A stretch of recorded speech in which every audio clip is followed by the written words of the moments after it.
With the second pick in the 2020 NFL Draft, the Washington Redskins select Chase Young, defensive end, Ohio State. But you know, as they say, hail to the Redskins. Let's roll, man. Let's go. Welcome, all my fellow Redskin brethren and sister. I am your man and resident Redskins fan, Luke. Thank you for joining me here on the Redskins Report Live. So, got a lot to get to tonight. We will continue our journey through the Redskins roster position by position. We've already knocked down the linebacker position. We've already knocked down the wide receiver position. Did we do receiver? No, we already knocked down the tight end position, excuse me. Tonight, we will take a look at the running back position, and it's a very intriguing group filled with a lot of players with versatility. We got to hear from Redskins offensive coordinator Scott Turner. He had some pretty interesting things to say. So we'll talk about what he had to say with the media as he was available. All of the Redskins assistant coaches were available to the media this week. We heard from Redskins special teams coordinator Scott Kazor. We heard from, or Nate Kazor, excuse me. We heard from Redskins offensive coordinator Scott Turner. And now today we were able to hear from Redskins defensive coordinator Jack Del Rio. And so a lot of interesting nuggets coming from them. You don't want to put too much stock into what is said this time of the year. And Scott Turner did a really good job of being somewhat measured in what he was saying, because, you know, a lot can be divulged of what you say when you're not saying much of anything. And there's a lot of time in between now and the next time they'll probably be able to talk to these coaches. And because you're not in OTAs and you don't have access to these guys as you would normally do have, if you say the wrong thing, people will run with that. And so he was a little measured in how he kind of broke everything down, which I can appreciate. I knew what he was trying to do. So as we've done with the other position groups, we're going to take a look at Ron Rivera's history as to how he's handled that particular position group. Tonight, we're talking running backs. In the past, when he was the coach of the Carolina Panthers, so we'll look at his history with them in the running back position. How many did he keep on the roster? What does that mean for the Redskins in 2020 potentially? We'll look at Scott Turner and what he wants to do and his philosophy. And he did give us a real good glimpse into his philosophical approach. And so I think there's a ton that we can get to tonight. Obviously, we'll get to your comments as well. And so thank you guys for joining me again on the Redskins Report Live. That being said, before we get to anything tonight, I want to first ask you to like this video, subscribe to the Louis T Network if you haven't already done so. I've been extremely busy with all of the draft wrap-ups, and I appreciate your support there as well. Make sure you're following me on Instagram, Louis T Network _. Make sure you're following me on Twitter at Louis T Network. With that being said, let's set the table. 3 ways to contact the show. I know we haven't really explored the other 2 options of late because super chats have been so prevalent, which I encourage. And I thank you guys a ton. And I also thank you guys for the feedback that you have been giving me in the comment section. I don't want to take up too much of your time speaking about those things, but I do take everything into account that you guys are saying. And as I tell you all the time, I read your comments in the comment section. So thank you for all of the feedback. Thank you for all the comments, all of the participation. All of that is greatly appreciated. That being said, 3 ways to contact the show. The first being the most important, the one that supersedes all other ways to communicate with the show. And of course, that's super chats. And so if you super chat, you'll have your comment read on the air, and we'll go from there. So thank you for all of you in advance for super chatting. That is the #1 way to reach the show. If you aren't super chatting, if there are no super chats, then we go to the phone lines, and there's the number on the screen. So if we run dry of super chats, and I do also have to get to the running back breakdown. So, once we run dry on super chats, then I'll get to the running back breakdown at some point. And then if there are no comments, then we will get to the phone lines. All right. So the number is on the screen. As I've always stated to you guys, make sure that you get the checklist and check off all the boxes. Number one, make sure your volume is turned up all the way so that we can hear you nice and clearly. Number two, make sure whatever monitor you're watching this live stream on is turned down so there isn't that echo in the background. And number three, make sure you're concise, straight to the point, know what you want to say so that you can get in and get out and we can respond to your phone call. And then lastly, the comment section, hashtag Louis T Live, to have your comment read on the air if it's pertinent, if we get to that point. Above all else, if you're in the comment section, just be respectful of others, okay? There's a lot of back and forth banter. I get that. Sometimes other teams' fans come in and we welcome them here as well. And, you guys go back and forth, or you may not agree with somebody, but just keep it respectful. That's all I ask. At the end of the day, we're all fans, and we all just want to have some fun talking about our favorite football teams, whether that's the Redskins or the Raiders or the Giants or the Eagles or the Cowboys or the Falcons or whomever. So that being said, let's jump into the proceedings this evening. Do have a couple of super chats that I want to get to.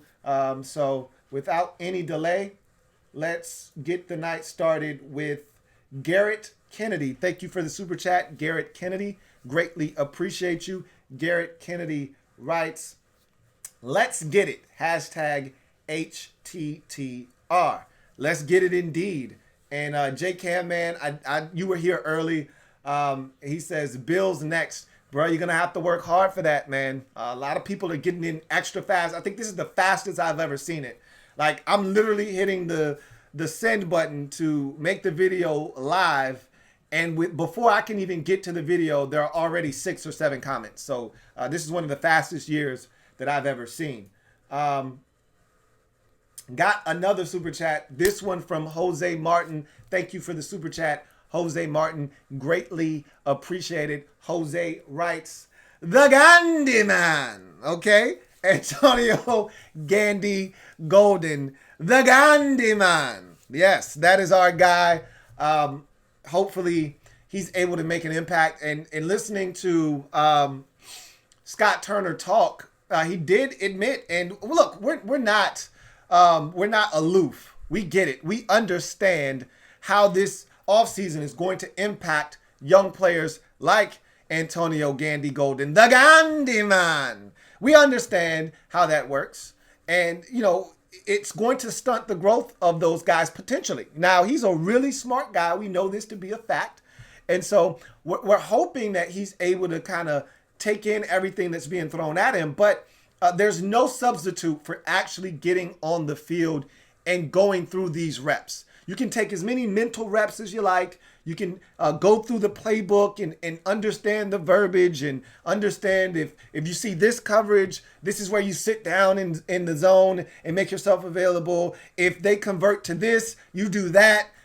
All of these things sound good in theory, but until you actually get on the field and are able to run through these things, make mistakes, and are coached up and able to improve off of those mistakes, or you do the right thing and are able to get feedback off of doing the right thing and have that muscle memory to do these things, it's going to be hard for a guy like AGG or Antonio Gibson to be able to just step in, hit the ground running, and this thing. And that's why I continue to talk about the Redskins record this year and how I just don't see how the Redskins can win anything more than 7 games, because of the fact that everything is brand new, and these coaches who are also new to the organization and these players aren't getting a chance to get their hands on these guys and actually see them on the field.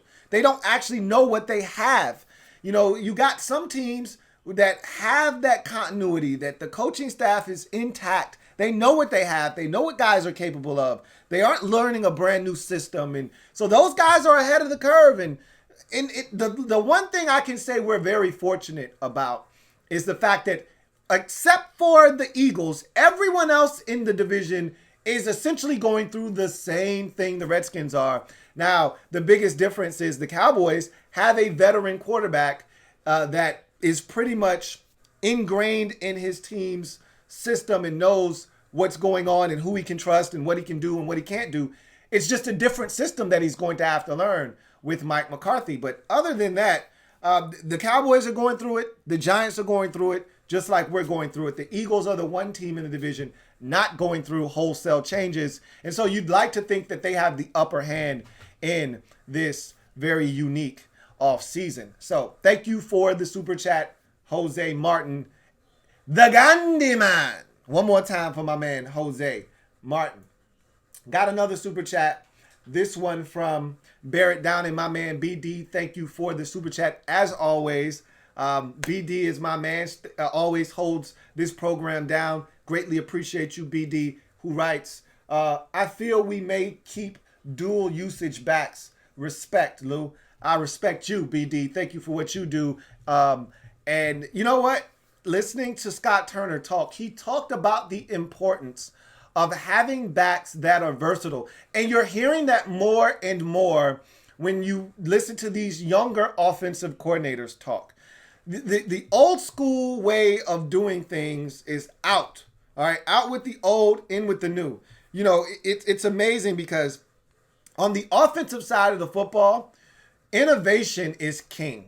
The young up-and-coming coordinator is always going to have a leg up on a veteran coordinator in this league on the offensive side of the football because it's a copycat league. And so what's working for one team, a lot of teams are going to want to copy and duplicate that. And so what the young hot coordinator is doing or the new young hot coach is doing, everyone else in the league is going to try to copy that. But on the defensive side, it's a little bit different. Teams like the grizzled old veteran defensive coordinator, the guy that's cut his teeth in this league, has been around the block once or twice, and has seen it all, done it all. And those are the guys that routinely continue to be recycled and get jobs over and over and over again. Not to say that offensive coordinators don't. You know, Norv Turner has been an offensive coordinator a million times in this league. All right, Gary Kubiak has been a head coach and an offensive coordinator a million times in this league. I get that. But you see more defensive guys get opportunities over and over again, whether it's Todd Bowles or it's Jack Del Rio or it's Wade Phillips or it's Romeo Crennel. I mean, the list goes on and on of guys that routinely get recycled. Those grizzled veteran defensive coordinators usually stick around. But, you know, the new way of thinking as an offensive coordinator is that, hey, I want versatile running backs. I want guys on the field that maximize my offense. And that makes perfectly good sense. Now, you know, Scott Turner made it a point to say, look, I don't want I want all 5 of my eligibles on the field as a part of the passing game. And you would hear this, and this didn't become a real thing until Sean McVay went to the Rams and started making it a big deal that, hey, I want all of my eligibles.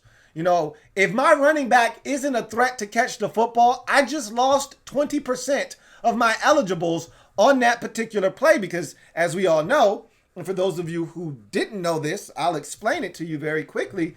On any given snap, you have 5 potential eligible receivers on any given play. All right. And that's why sometimes you see offensive linemen eligible to catch the football. It just depends on where you're lining up. If you don't line up correctly and someone's covering you up, then you're not eligible. But if you line up in a way that you're off the line of scrimmage and you're not being covered by someone, you too can be eligible on a play. And so it's amazing that this whole new wave of thinking is kind of putting the first and second down back to sleep. It's making that a thing of the past. And that's why people keep thinking that a guy like Adrian Peterson could be in danger this year. And I just don't see that being the case. But like you said, dual usage backs are in vogue. And so guys that are multifaceted, multi-purposed, and multi-purposeful, and able to do everything, which means not just run it, not just catch it, but also you got to be able to pass pro. And I think that's something that people don't also take into consideration because, just in case you do have to stay in and block, you need to be able to do that adequately. And I think that's something else that when we start taking a look at this running back group, you got to also take that into consideration as well. Thank you for the super chat, BD. Greatly appreciate that. JR Hicksonball. Thank you for the super chat. Greatly appreciate it, JR Hicksonball. My man JR writes, I would say sprinkle me, but I'm good. All right, he says, love AD, Baby Beast, and A. Gibson. Game, set, match. Peace out, brother. Keep the Redskins content rolling. Will do. Appreciate you. And we're going to talk about the running back position and all 7 of these running backs and who has the best chance to stick. We'll talk about Rivera and what his philosophy has been in Carolina over the last 5 years. We'll take a look at what he's done with the roster and how that kind of spills over to the Redskins in 2020 and what does that potentially mean for the roster moving forward. So we'll take a look at that here in a bit. Chris Lou, thank you for the super chat. Greatly appreciate you, Chris Lou. Thank you. Greatly appreciate you. My man Chris writes, missing the show again, but I had to stop to show some love. Catching up tomorrow. Working in health department right now is crazy. Salute and thanks for everything, man. Thank you. And you stay safe out there, Chris Lou, man. You guys are on the front line. It's tough. It's rough out there. And in most instances, people that are still working, unless you're working in a high-paying profession, the people sitting at home are making more money than you are, and you're risking your health out there to help others. So we got nothing but love for you, Chris Lou, man. And I appreciate you stopping through and blessing the program and showing some love, man. Salute to you and yours. Appreciate you. Got another super chat. This one from Protect Sports. My man Tones was good with your Tones.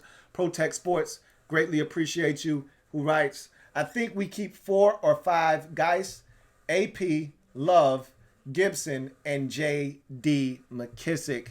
That's, I think, the real question is, do you go with 4 or 5? I think 5 is a big number, but there's a way to make 5 fit. And I'll discuss that here in a bit. But I think we feel like we know these backs and who's going to make it and who's not. But when and this is the thing we have to start to take into consideration. And I'll deep dive into this when we get into the running back discussion tonight, is that you got to understand that this coaching staff brought guys in and there are no ties to the guys that were here before. So, we may all assume, yeah, Bryce Love definitely got a spot, right? Why wouldn't he? I mean, he hasn't played yet. Tremendous talent. They don't care about that. They didn't draft Bryce Love.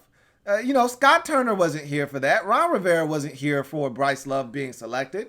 As far as they're concerned, that was a Bruce Allen pick. They could give 2 shits about a Bruce Allen pick right now. So at the end of the day, when you take a look at this roster, that you can't just assume that because a guy was here last year and we feel like, yeah, he should be here. They don't care about that. That's why they brought in all this competition, and a guy that we just assumed, oh yeah, he's making a roster, could easily be outperformed by one of the guys they brought in. And you hear this. When all of these guys speak, they keep using the C word.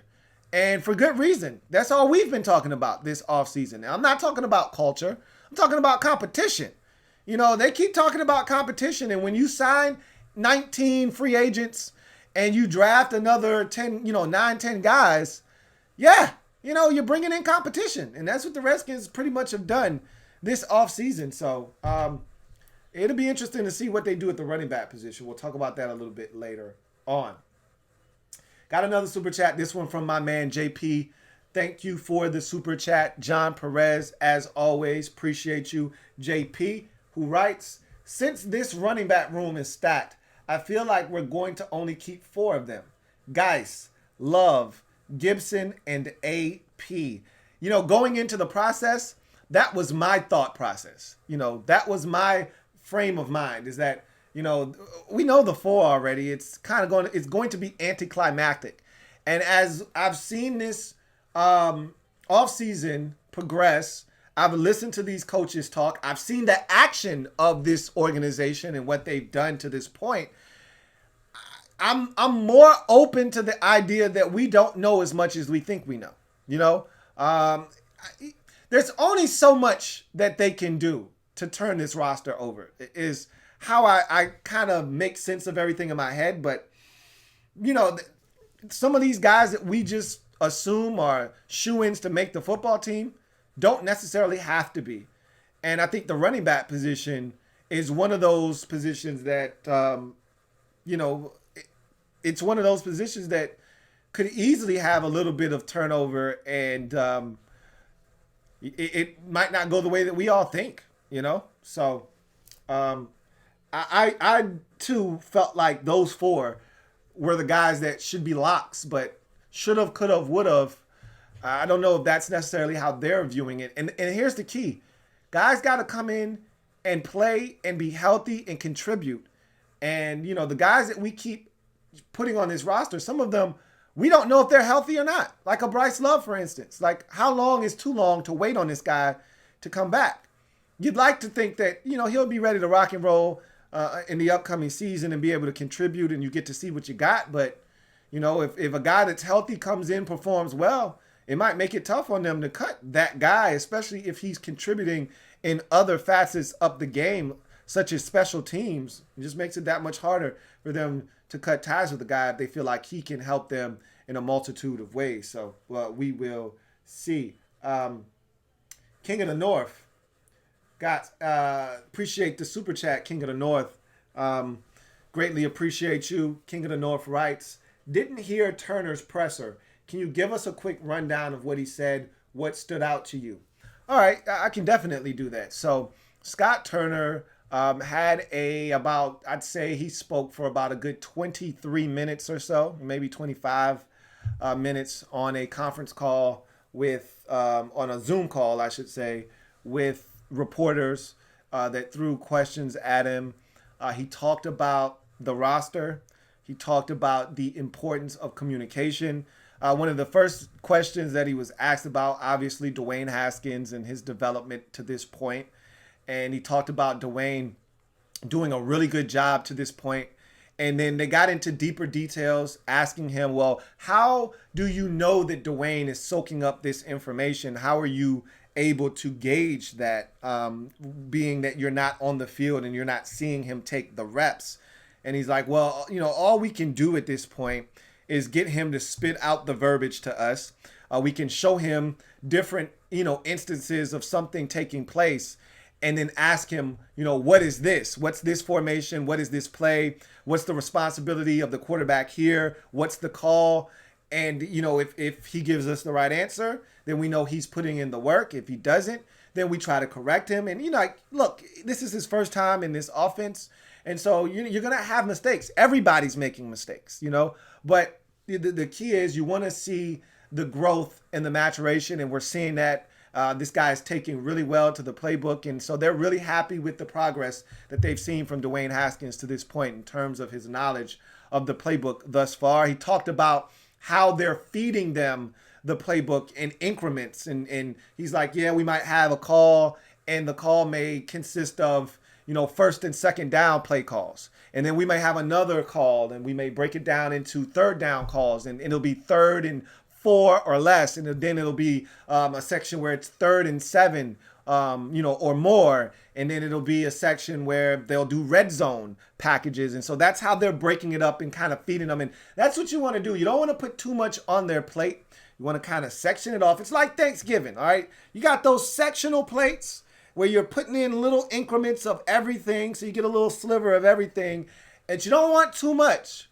And so you give them a little bit here, baby feed them, give them a little bit here, but you also want them to do their own work outside of what you're doing on the Zoom call. And that's when you really get to gauge a guy's engagement and understand the level of dedication that they're putting in and have.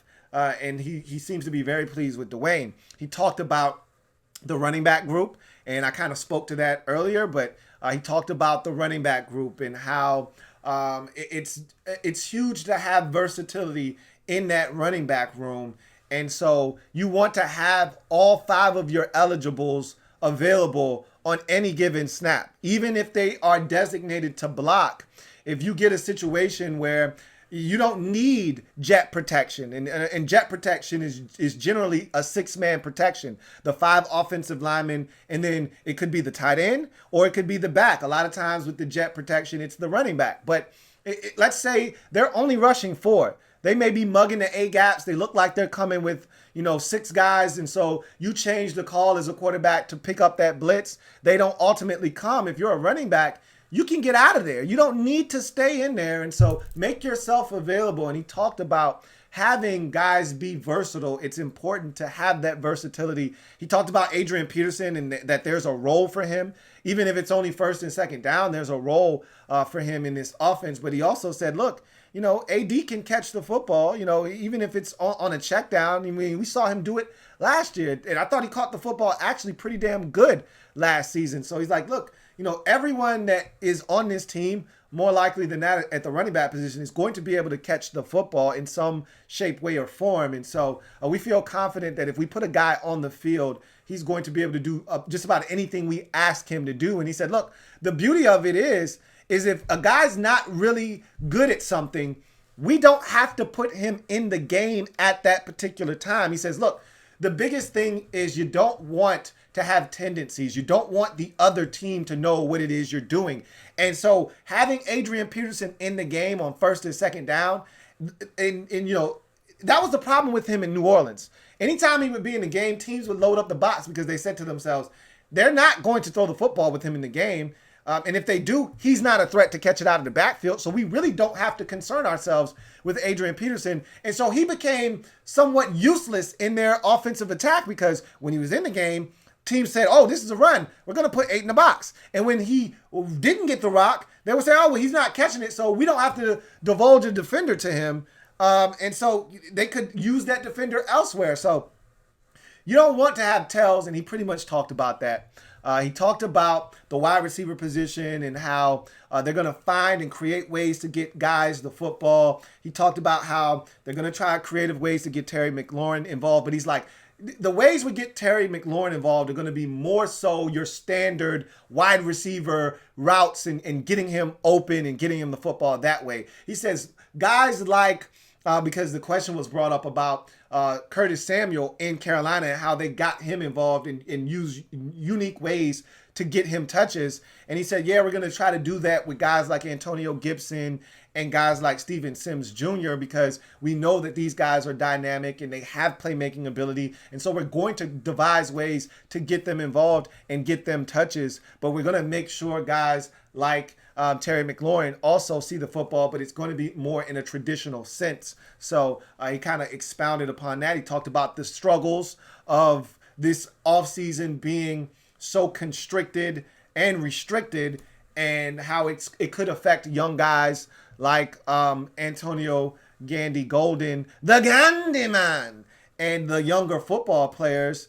And he does acknowledge the fact that this could be a bit of a hindrance to their development in their rookie season. But, everyone's dealing with this, not just the Redskins. It's a league-wide thing. And so you just got to do the best you can with the time that you have and, try to get these guys prepared so that when they ultimately do hit the field, they're as prepared as they could be with the situation given the circumstances. And then he talked about the left tackle position and the offensive line in general. And he said, look, with the left tackle position, because they asked him about Carolina playing 3 rookie offensive linemen last year and how much of a struggle that was. And he said, look, no one really wants to go through what we went through in Carolina last year. It was a rough season. He talked about how, they had injuries. And so some young guys got thrusted into the lineup. And, it does change the way you call games and things of that nature. And he's like, look, seeing those young guys play last year doesn't change my philosophy.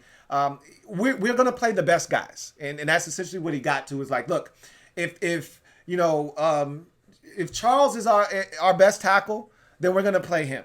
If our best tackle option at left tackle is one of the other guys that we signed, then we're going to put that guy in. You know, like whomever is the best option, that's who we're going to go with.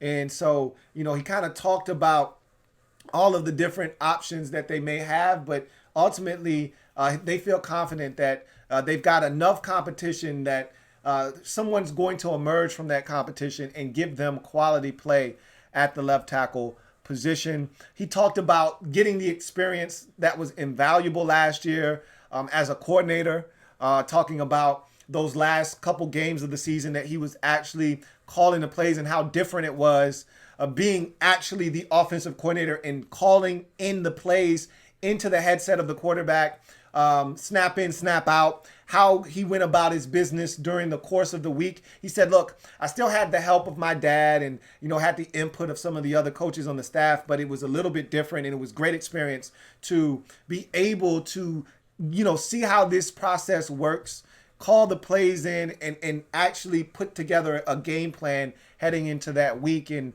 installing it throughout the course of the week and then figuring out what are the best plays that are going to give you a chance on Sunday to go out and get a victory. So that was invaluable experience. He talked about that. He talked about Ron Rivera and how he loves the fact that Ron's so consistent. And that's the word you hear with Ron Rivera when people describe him is consistency. You know where you stand with this guy. He doesn't sugarcoat anything. He tells it like it is. He's firm, but he's fair. He's like, look, Ron Rivera gave me my first opportunity in this league back in 2011 as a quality control assistant. Like, you know, when no one else would give me an opportunity, Ron Rivera did back when he first got hired in Carolina. And so I'm forever grateful for that. Now he's giving me my first opportunity to be an offensive coordinator. And so, you know, I'm forever indebted to Ron Rivera. And I love this opportunity that's been bestowed upon me. And I'm going to try to take advantage of it. And so he talked about, you know, this opportunity and how he feels like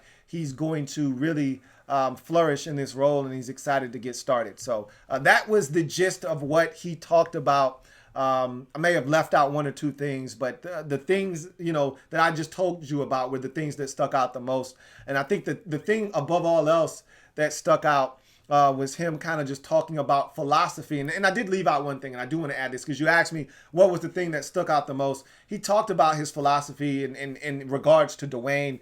And he said, you know, look, I tell my quarterbacks all the time, you know, if you get man-to-man, you get one-on-one, let's work that. We got to trust our guys to win one-on-one matchups. If you got a one-on-one matchup, you like, you know, 3 steps, back foot hits the ground, let it go. You know, trust that your guy is going to win, that he's going to get open for you, put the ball where it needs to be, and let's get a completion and move forward. So he talked about the aggressive approach of attacking man-to-man. You get a one-on-one matchup you like, let's go after it. Let's not wait. You know, let's not let these aggressive pass rushers get to us. Let's attack it and move forward. So he did talk about that as well, and I thought that was pretty interesting. He said, look, Dwayne has all the skills necessary to be a big-time quarterback in this league. He says a lot of it is mental with all of these quarterbacks in this league, not just Dwayne. And he said, if Dwayne can get the mental side of things down, we feel like the physical part will take care of itself because we know he has those attributes. So I thought he was really impressive. I thought he was really sharp. I thought he did a tremendous job of saying a lot without saying too much. And you can tell he's really excited, but you can also tell he's a really smart guy. You know, I'm not saying he's Sean McVay, but you get those types of vibes from him, like a guy that really this is his life. Football is Scott Turner's life. He grew up in it. His dad has been in it his whole entire life. His dad has been an offensive coordinator or a head coach ever since he was born. He was born into football. This is all he knows, and he absolutely eats this stuff up. All right, he sleeps, eats, breathes football, and I think this guy wants nothing more than to be really successful at his job, and so I'm excited to watch him work. Thank you for that super chat. Got another super chat. This one is from Cruisin26. My man Cruisin, what's going on? Greatly appreciate the super chat, Cruisin26. Thank you. And my man Cruisin writes, this is a big blue invasion. Be scared. Just broke down that Giants draft. they got some good football players. I thought they missed on a couple picks, but all in all, man, the Giants are going to be improved this year. I still think Dwayne Haskins is better than Daniel Jones, but time will tell. Obviously his numbers were better than Dwayne in his rookie season, but as I mentioned before, when you take out those 4 games or so that he had against inferior competition, where he really padded the stats, 4 and 5 and another 4 and another 3 touchdown pass game, you take those out, his numbers look really pedestrian. There's a ton of fumbles. He's a fumble factory. The Giants are a work in progress, just like us. And I think both us and the Giants are going to fight to stay out of the basement. So we'll see what happens. Thank you for the super chat, Cruising 26. Got another super chat. This one from Joe B. Thank you for the super chat, Joe B. Greatly appreciate you, Joe B. Who writes, "Hey Louie, watch some old footage of Anquan Boldin. I think Gibson reminds me of him as a pro comp. Boldin was a multi-tool tweener coming out of college also. What do you think?" That's a really good comp. And when the biggest difference is Anquan Boldin wasn't a 4.39 40 guy. But when you look at the body type, very similar. Boldin was I think Boldin was more of a 6'2" type of guy, 6'1", 6'2". I think he was somewhere in that vicinity, which isn't too far off. Antonio Gibson, 6 feet. Boldin was a thicker, physical receiver, probably around 220 pounds or so. And Gibson is right in that 225, 230 pound neighborhood. So I'd say the body types are pretty similar. Anquan Boldin's movements were restricted because of tight hips, similar to Antonio Gibson's. So I would say they're pretty much spot on there. Remember, Anquan Boldin was once a college quarterback and then converted from quarterback over to wide receiver. He was a high school quarterback, played a little quarterback at Florida State before ultimately taking on the receiver position full time. So there is that level of versatility. You can do multiple things. Remember how Anquan Boldin hit the scene as a rookie for the Arizona Cardinals?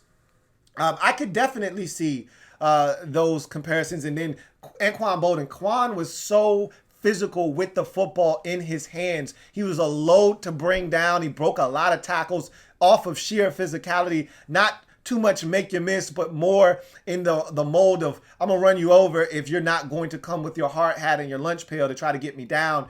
And you see a lot of those same qualities in Antonio Gibson. So I definitely see where the comparison can be made between those two football players because of their stature and their ability to turn into a running back essentially with the football in their hands and be so hard to bring down.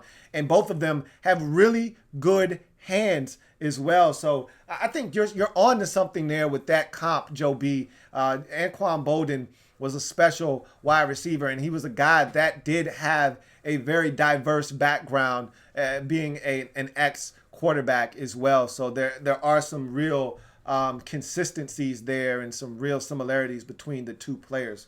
I will definitely agree on that. Thank you for the super chat, Joe B. That was a really good post there. Got another super chat. This one from Mark Mullinex. Thank you for the super chat, Double M. Greatly appreciate you, my man. Double M writes, "Hey bro, sorry can't stay. Got up in Reading, PA tomorrow to photograph graduations for the kids that are graduating. About 3.5 hour drive, but I appreciate you." No, I appreciate you for stopping through and blessing the program on your way out, man. Hopefully you'll be able to catch this on the playback, and I appreciate you stopping by and showing some love on your way out, man. Greatly appreciate that. Safe travels, and make sure that you do some justice to those kids with those photographs that you'll be taking tomorrow. Got another super chat. This one from Randy Butler. Thank you for the super chat, Randy Butler. Greatly appreciate you. Randy writes, "What's good, Lou? I won't be surprised if Antonio Gibson ends up being our best back. Straight up beast with the ball in his hands. Your thoughts?" I find his DNA makeup to be very intriguing. You don't see many players like him come along. And I'm going to be interested to see how the Redskins use him. I don't think he's going to be featured right away. I still think that AD is going to be your feature back, and we'll get into that here in a bit. I don't think he's a guy that's going to see the bulk of the touches out of the backfield right away. As the season progresses and we get to see him evolve as a football player, and things start to fall into place, and whether guys stay healthy or not will also be a determining factor as to how many touches he gets throughout the season. They're going to find creative ways to get him involved. But best believe that. They're going to force teams to declare what they're in by putting a guy like Antonio Gibson in the backfield and then motioning him out. And if that backer walks out with him, you got man-to-man coverage. Now you can figure out, where do I need to go with the football? Do I just stick with him and take advantage of that one-on-one matchup, or do I go elsewhere? I might like Terry on the outside one-on-one with the corner that I know he's faster than, and there's no safety over the top. I know I got 6 here if I put it on the money. Or you might say, hey, I got a win right here in the slot with Antonio Gibson versus this backer. I'm going to take it. So, and if they just bump coverage but no one walks out with them, then okay, I got zone. Now it's a matter of, okay, what half of the field am I reading if you're going with a half field read? And so they're going to force teams to declare. They're going to use him in unique ways, whether it's a handoff out of the backfield, him catching a football out of the backfield as a pass catching back, or motioning him out and having him catch the football as a receiver, lining him up as an H-back, as a wing, and using him in that regard. There's so many things you can do with this guy. So I don't necessarily know if he ends up being our best back. He may ultimately be our most productive back because of all the ways that they'll try to get him involved and that he can touch the football. But when you look at the usage rate, there may be other guys that may actually touch it more than he does, especially in a traditional sense. But to your point, because he's such a unique player and there's so many things that you can do with him, I wouldn't be shocked if he's on the field a ton, not just at the running back position, but all over the field, and that's going to help his snap count, not just as a running back. We don't really know how they're going to use him, which is probably the most fascinating part about having a player like this, which is why I'm so excited, because we haven't had guys like this. That's why we're so excited. That's why we don't know how to act, because we haven't had players like this in DC very often.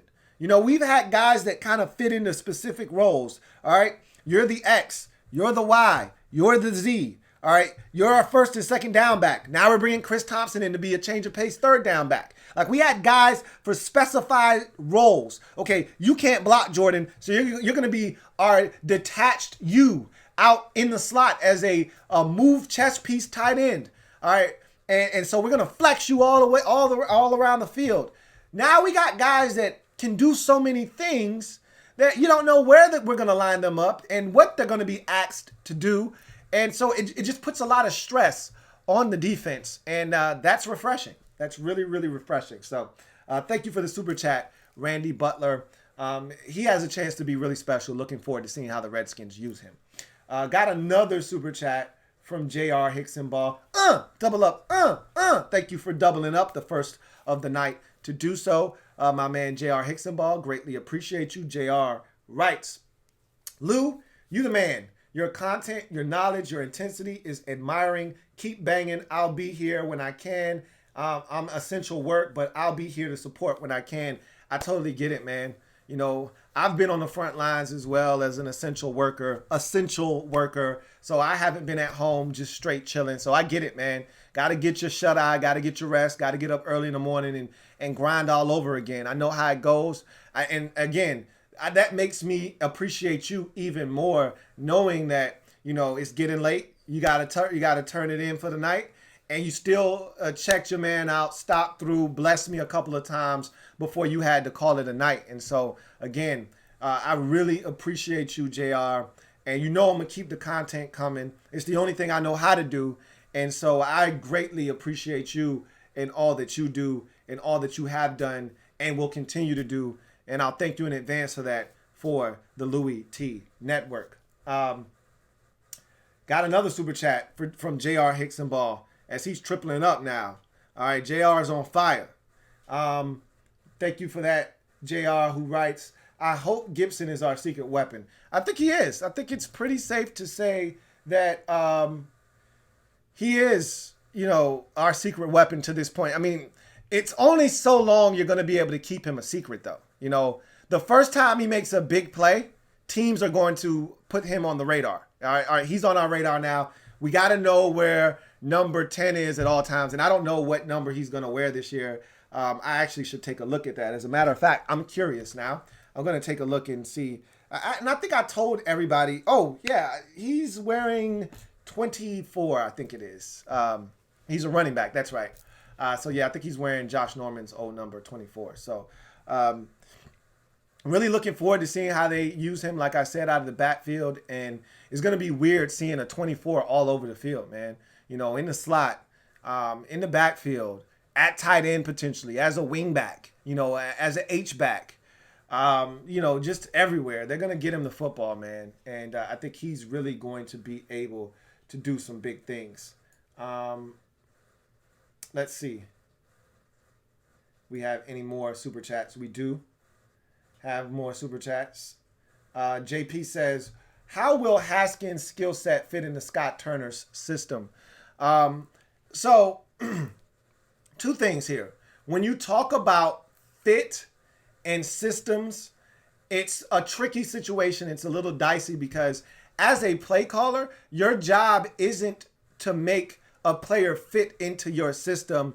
It's how do you make your system best fit that particular player's skill set. And so, look, there are some core principles that as a play caller you believe in, and that's not going to change no matter the personnel. However, you do have to take into consideration the personnel that you do have. And Scott Turner, his input was huge. It was invaluable in the selection of an Antonio Gibson. When you listen to Ron Rivera and Kyle Smith talk about that selection, they'll tell you very clearly that Scott Turner's input was instrumental on them pulling the trigger on Antonio Gibson in the third round. So he's getting guys that he knows can fit into what he ultimately wants to do. But when you talk about the quarterback position, you hear people talk about all the time how, last year in the case of Dwayne, let's talk about Dwayne in particular, how the coaching staff didn't do him many favors, especially early on in the season when he got in the game. They didn't do things to make him comfortable. They didn't do things that, kind of fit into his strengths and were able to give him a chance, a fighting chance to be successful. And it wasn't until the end of the season when they started to give him some looks and some things he was comfortable with that he was able to really take advantage of. And you saw the uptick in production. You saw down the stretch in his final 3 quarters or so, maybe 6 quarters, I believe it was. 4 touchdowns, no interception, completion percentage up over 70, a passer rating up around 100. You saw the maturation, but you also saw a guy that was comfortable in what he was being asked to do. And so if you're Scott Turner, and he kind of talked about this on the Zoom call, that it's his job to make sure that, he and Dwayne are in sync and that he's giving Dwayne some things he's comfortable with. That's the job of an offensive coordinator, is to make your quarterback as comfortable as possible.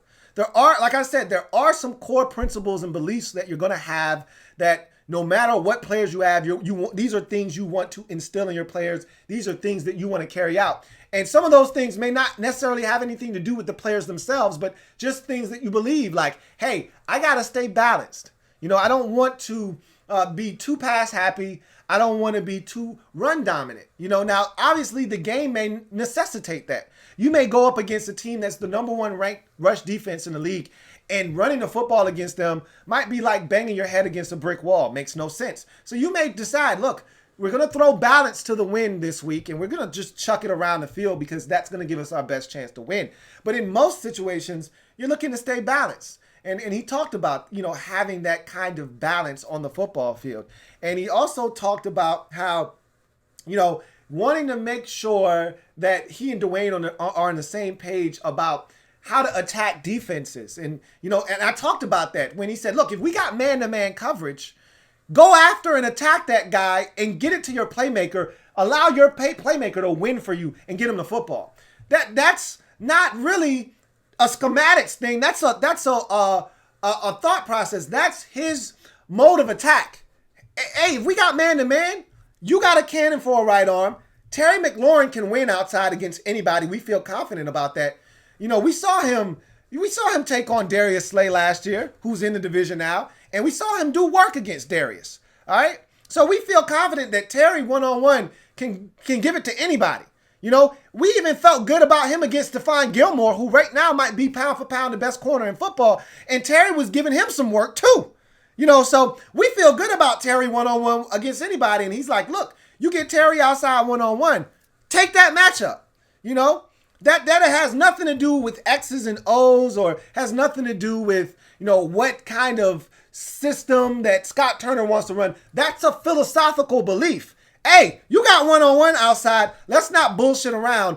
Back foot hits the ground. Let it rip. Let Terry win for you. Get him the football and let him do work. So I think when you start talking about it in that sense, he's going to do things to make Dwayne comfortable, but he's also going to do some things that take advantage of Dwayne's skill set, as you mentioned, like pushing the football down the field. Dwayne has a big arm, so he can get it down the field. Dwayne also has a very quick release. When you get Dwayne into a rhythm, Dwayne can get rid of the football. That's what he did at Ohio State. A lot of quick, short passes underneath to his playmakers allowed them to make plays. So that's something else you can take advantage of. Oh, they want to play off? They're giving us 7 yards of space? All right, Dwayne, throw the 5-yard stop route. Let's pick up 5 on first down. Now it's 2nd and 5. Or, oh, we got some run after the catch. Now it's 2nd and 2. Now you can call whatever you want in the playbook because you got a 2nd and short situation. So, you know, those are the types of things that I think he's going to try to do as well. So thank you for the super chat, JP. Greatly appreciate you. Got another super chat. This one from Jose Martin. Double up, and also JP. Double up, Thank you for doubling up, JP. Thank you for doubling up, Jose Martin. Greatly appreciate you. Jose writes, do you think Trey Quinn makes the roster this year? I think he can as a wide receiver number 5. We're going to talk about that when we get to the wide receivers, but I will say this. He's in for the fight of his life as a member of the Washington Redskins. I can tell you right now, Trey Quinn was Mr. Irrelevant. He's fought to stay on this roster. Jay Gruden really liked him, and so as long as Jay was here, Trey was going to have a spot. Jay's no longer here. Trey's going to have to fight like hell to make this football team. We all know that the Redskins have added a bunch of skill guys, and so it's going to be tough on Trey Quinn. He's got a shot, just like everybody else does, but make no mistake about it. There are a lot of talented football players at the receiver position. The Redskins added one in AGG. You already had Harmon and McLaurin. That's 3 right there. Those guys are absolute stone cold lead pipe locks to make the football team. So that's 3 right there, right off the bat.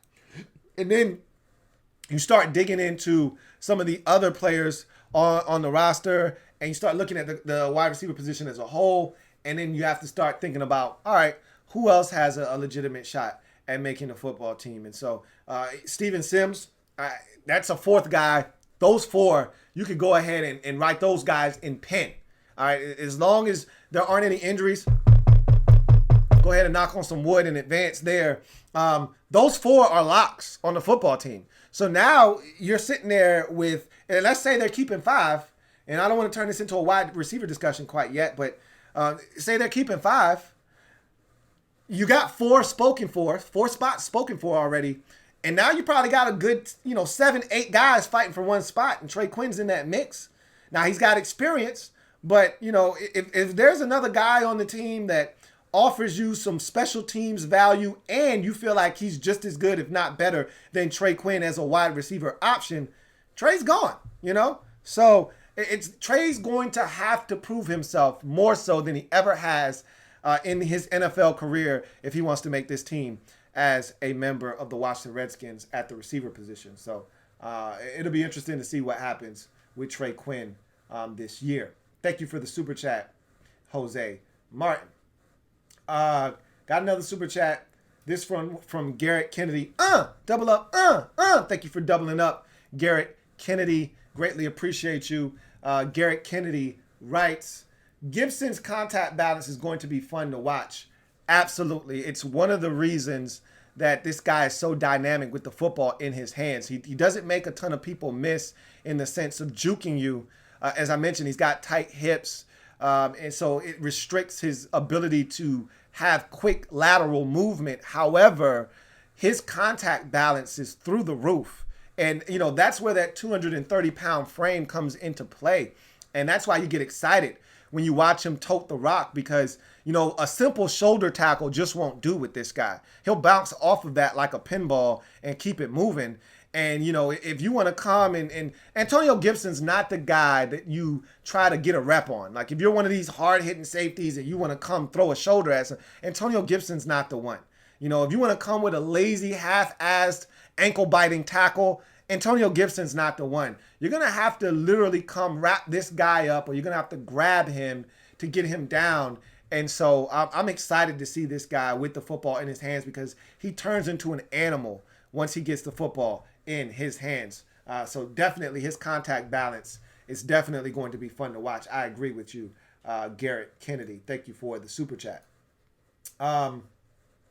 See what we got going on now. Got another super chat. This one from Waleed Asharoff. Thank you for the super chat, Waleed Asharoff. Greatly appreciate you, Waleed. Thank you so much. Waleed writes, "Hey Lou, you are my favorite Redskins YouTuber. Off the top, why do you think Trash Boys are so proud of their trash franchise when they only have 4 playoff wins in 25 years? I have never seen you trash the trashy, evil empire of trash." So, first of all, I'm objective to a fault sometimes, but I love my squad. You know that. Now, I tell you that every chance I get. But I'm objective. I tell it like it is. I keep it real. They're talented. The Cowboys are talented. You say what you want. You call them trash all you like, and that's fine. You can call them whatever you like. But over the last, let's just call it a decade, they've owned us. All right? They've swept us more times than we've beaten them just one time in a season. They've dominated this rivalry to the point where it's not as big of a rivalry as it once was. Part of that is we're not very good. They have been at times. We haven't. The fact that the Redskins haven't won more than 10 games in a season, but one time in the last 30 years is a travesty, and we haven't won 11 games since 1991. I mean, think about that. We talk about the Cowboys, and they haven't won, haven't had success in the postseason, but they've had regular season success. They've had years where they've been 13-3, and they've been a number 1 seed in the NFC. Now, they choked it away in the playoffs, which we know they're accustomed to doing, but they've been a good football team, and they've produced at a high level, and they've got a ton of talent, and they draft really well. Jerry's dysfunctional. Cowboys fans will tell you as much. His son is less dysfunctional in Stephen Jones. But Jerry is dysfunctional until the day he is no longer on this earth, blessing us with his presence.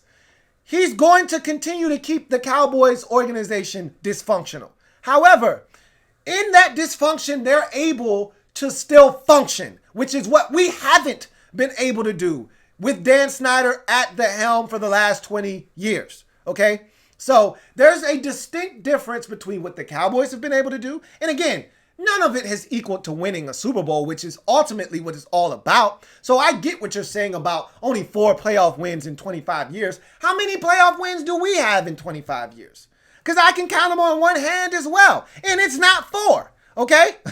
So, the same thing could be said for us, but we've done it on a much smaller scale. They've done it on a much larger scale. They've won a bunch of games. They've been dominant at times. With Tony Romo, with Dak Prescott, they've been a 12, 13 win team with Tony Romo when they lost to the Giants the year the Giants won the Super Bowl in 2011. All right. They were a big-time number 1 seed the year that they lost in the playoffs to the Green Bay Packers when Aaron Rodgers came and made that throw to Jared Cook on the sidelines. All right? So we've seen them piss away number 1 seeds, but they've been that good. When's the last time we've been that good? That's the problem. Every year, I just want to beat the Cowboys once. I'm tired of getting swept by these boys. It sickens me that they just continuously, and you know, my dad, I told you my dad, you know, my dad's a Cowboys fan. I've told you guys this before. And, you know, he talks about having two houses. And I've told you, he said this to me before, you know, and he talks about, hey, I got two houses, man. One in Washington and one in Dallas. You know, and when I feel like getting away from the nonsense of Texas, I just go to my other house in D.C. and cop a win and then go back home. And what am I supposed to say to that when every year it seems like they're dusting us off at the crib and then they're dusting us off at the house, their house? You know, seems like they got a key to our crib too. You know, and they come in and go and like as they choose and they please. You know, so you know, I stay objective. I'm not one of these rose-colored glasses Redskins fans that, oh, we're gonna go 12-4 this year. No, the hell, we're not going 12-4 this year. You know, and Dallas has a chance to go 12-4, and we don't. And that's the problem, is that every year they have hope and we don't. And I'm trying to be patient because I know our time is coming if this thing continues to trend in the right direction. And I feel like we got the guy that can take us in that right direction. But I felt this way before. I felt this way with Mike Shanahan. All right? I felt this way with Joe Gibbs 2.0. And both of those times, I was disappointed. A lot less with Joe. A lot more with Mike Shanahan. But disappointed nonetheless. Okay? So the Cowboys are able to boast and brag and have aspirations of winning a chip because they've got the talent to do so. We don't. We're trying to get to that point where people don't just dismiss us. Oh yeah, the Redskins are going to be one of the worst teams in the league this year. That's what everyone's saying about us. And rightfully so. All right? Until that narrative changes, and it's not just for 1 year. We don't have a flash in the pan season where we have an out-of-body experience and we win 10 games and we got to win 5 in a row at the end of the season just to get to 10 wins. When we're actually 7-2 at the halfway mark and we're playing a big game on Thanksgiving versus the Cowboys for first place like we were 3 years ago in 2016, you know how good that felt? And we still weren't very, very good, but we were good enough. They were 6-2. We were 5-3. Or they were 6-2 and we were 5-4, whatever it was. It was a big game. It was a big game. It felt big. We don't have enough of those because we don't hold up our end of the bargain. So I remain very optimistic because I'm a glass half full guy. But at the same time, I'm very, very objective. All right. I see things for what they are. I don't try to make things up. I don't make the narrative fit my situation or how I want things to be. I tell it like it is. And right now, we're just not good enough. We're not on the Cowboys level. All right. Now, they haven't won anything, as you mentioned, and you eloquently put it. They've only won 4 playoff games in the last 25 years, haven't won a Super Bowl championship since 1995. I'm aware of all of this, or 96, excuse me. I'm aware of this. I get it. All right. Totally get it. However, at the same time, you must understand that the Cowboys are better than us. And right now, them and the Eagles, who just won a Super Bowl, by the way, they're the teams in the division to beat. So there it is. There you have it.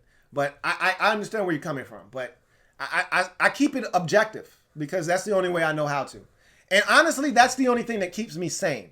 If I tried to be a homer, I wouldn't have a leg to stand on because we're not good enough to be homers. We're not.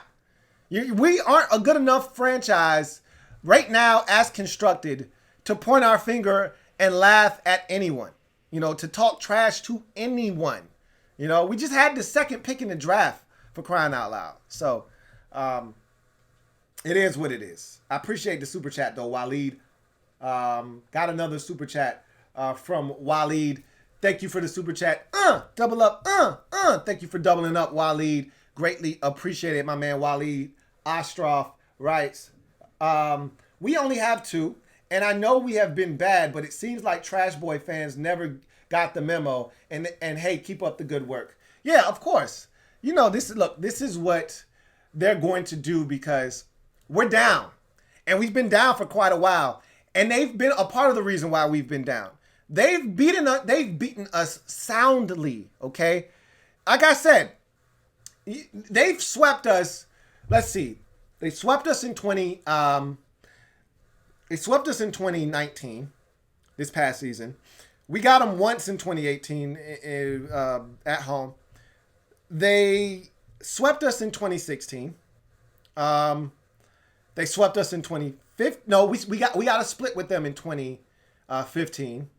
That's the game where we beat them in Dallas when it didn't matter. They had already beaten us at home on a Monday night with the Deshaun Jackson fumble punt thing at the end. That was a disaster. We lost to Matt Cassell. Seriously? Matt Cassell? On a Monday night? Are you kidding me? Anyway, so we split with them in 15. 14, they swept us. I think we won, 4 games maybe, in 5 games at max in 2014. We were awful in 14. We were awful in 13. They swept us then too. 12, we swept them. One of the rare times that's, whew, thank God for 2012. I don't know what the hell we would really have to hang our hat on if there wasn't a 2012. We swept them in 2012, and that's the last time. And I'd really love to know when's the last time we swept the Cowboys before 2012. That'd be a great. If somebody in the comment section could tell me, it'd be really helpful. That'd be great to know, actually. So, look, they're going to continue to spout off at the mouth because they got a good roster. They got a good football team. As you've eloquently put it, it hasn't amounted to much in the postseason, but at least they're getting to the postseason. And I've always said, just get me a ticket to the dance, man. I just want in the dance. Once they shut the doors, all bets are off. Whether I'm a 6 seed or I'm a 1 seed, I just want in, man. Let me in. And they get in a lot. They get into the postseason. So they're going to continue to talk. Thank you for the super chat. Got another one from J.R. Hicksonbaugh. He's on fire. J.R. Hicksonbaugh, killing it tonight. Greatly appreciate you, J.R. Hicksonbaugh. Can't see you right now, bro. You're almost there. Can't see you, though, man. You on flames right now, bro. J.R. writes, you too, Lou, Rico, Ed, and all the Redskin YouTubers, God bless you. I'm out. You won't hear from me no more. God bless. Hey, I appreciate you, though, bro. Thank you so much from the bottom of my heart. Greatly appreciate you, J.R. Hicksonbaugh. You've done enough tonight already. If you don't do anything else, you've done plenty tonight. Greatly appreciate you. Let's see. All right. I got some more super chats.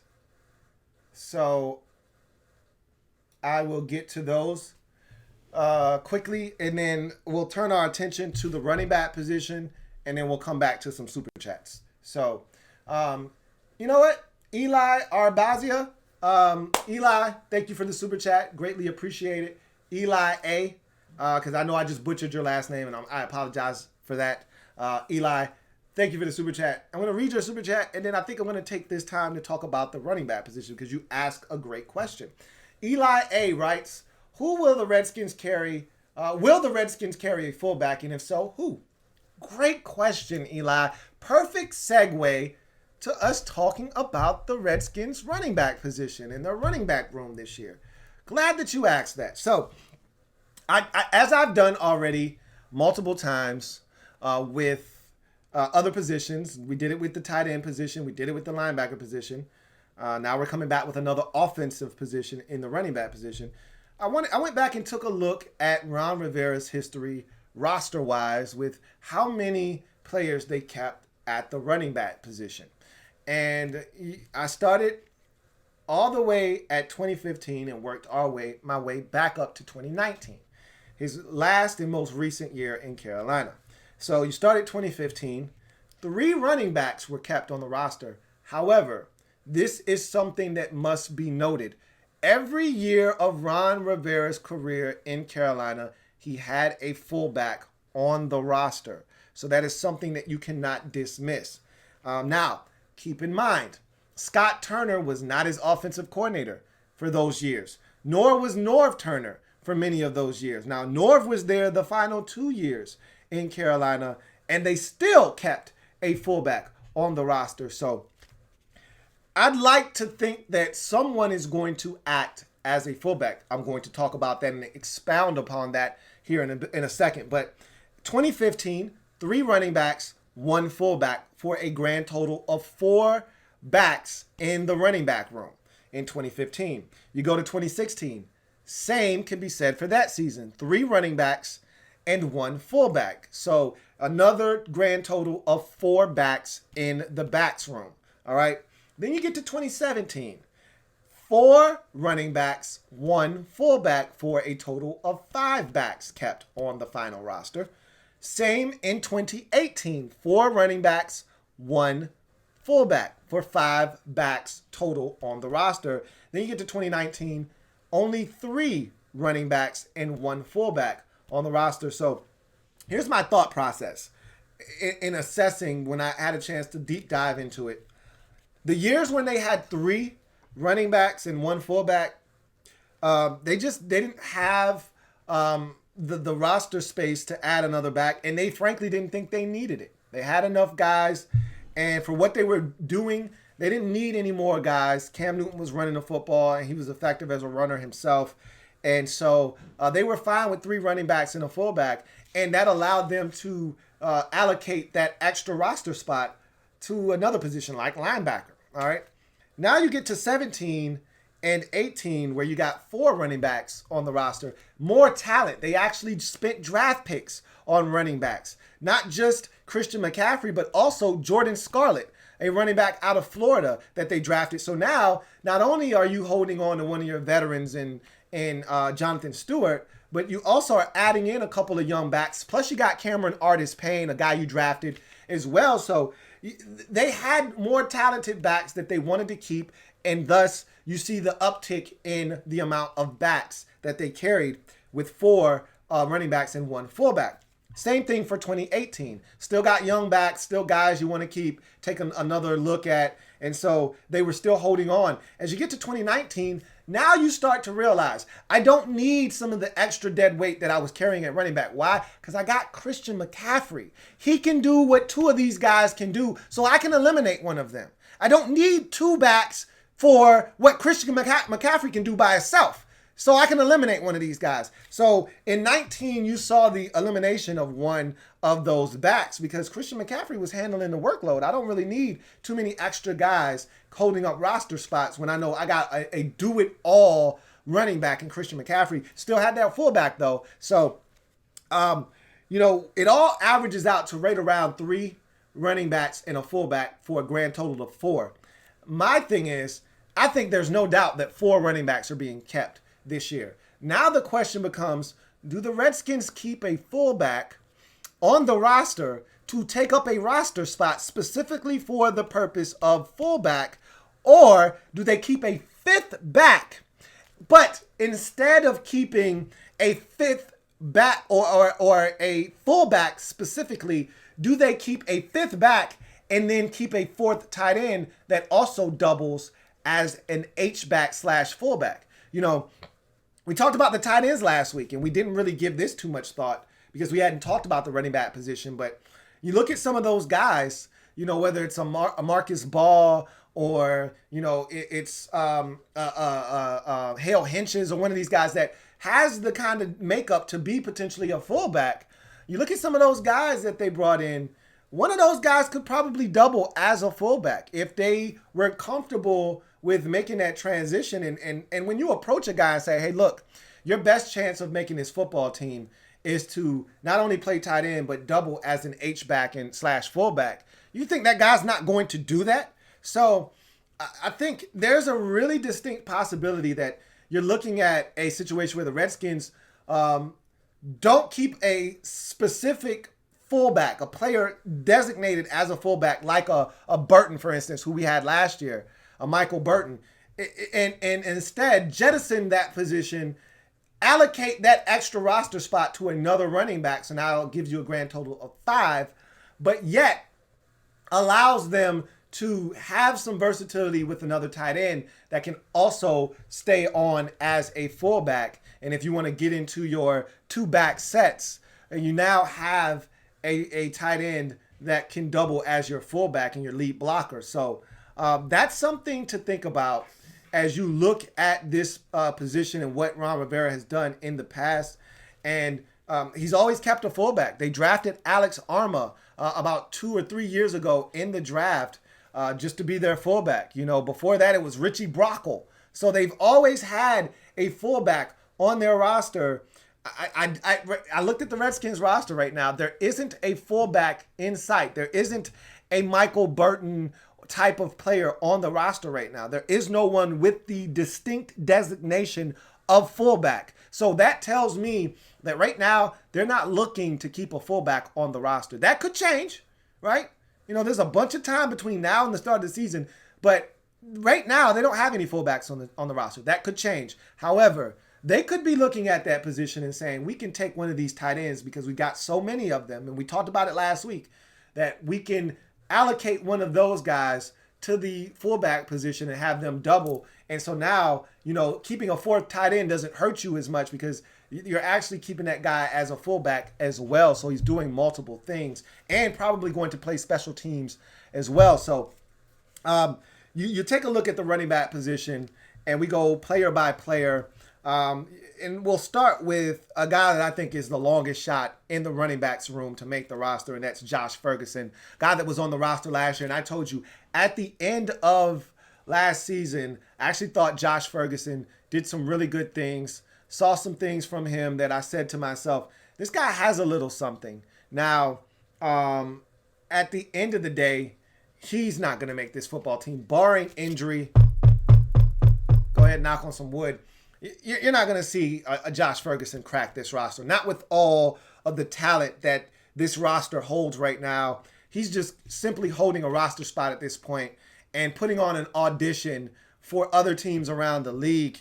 Could he have a chance to potentially make the Redskins practice squad if he's still eligible? Absolutely. He'll know the system. They might be comfortable with him. And if you have an injury, a guy like Josh Ferguson will be able to elevate himself to the active roster. But right now, I think he's the longest shot of all of the 7 backs in the room right now to make the football team. The guy with the next longest shot to make the team, I believe, is Peyton Barber. Now, I do not want to discount Peyton Barber. The Redskins signed him in the offseason to a 2-year contract. Now, none of the money that is guaranteed is that of which will stop the Redskins from cutting ties with him if he does not pan out or ultimately isn't good enough to crack the 53 or 55-man roster.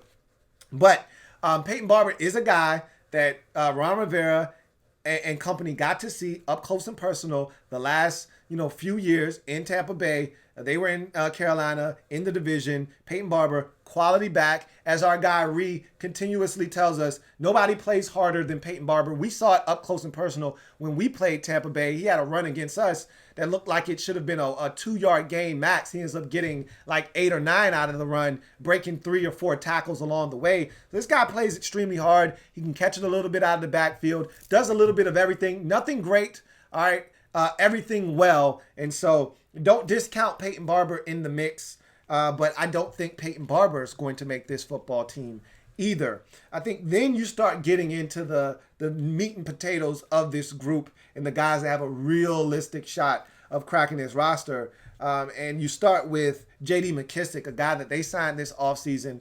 Before they got their hands on Antonio Gibson, J.D. McKissick was all the rage this offseason. That's the guy I was most excited about on the offensive side of the football in terms of the signings. And that was the guy Scott Turner was most excited about because he gave them that Christian McCaffrey type feel, the ability as an ex-wide receiver at Arkansas State to catch the football. This is a guy that came into the league as an undersized receiver. He was then converted to running back in Seattle, caught the football extremely well out of the backfield, also could help you as a running back out of the backfield. And so you saw the best of J.D. McKissick in Seattle. Didn't see him as much in Detroit, but he grew and blossomed in Detroit as a player. How he saw the game, I listened to an interview he did with John Kine on his podcast.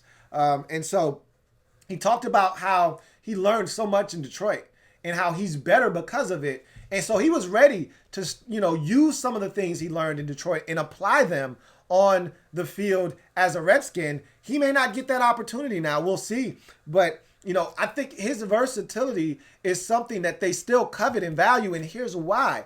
Because what if something happens to Antonio Gibson?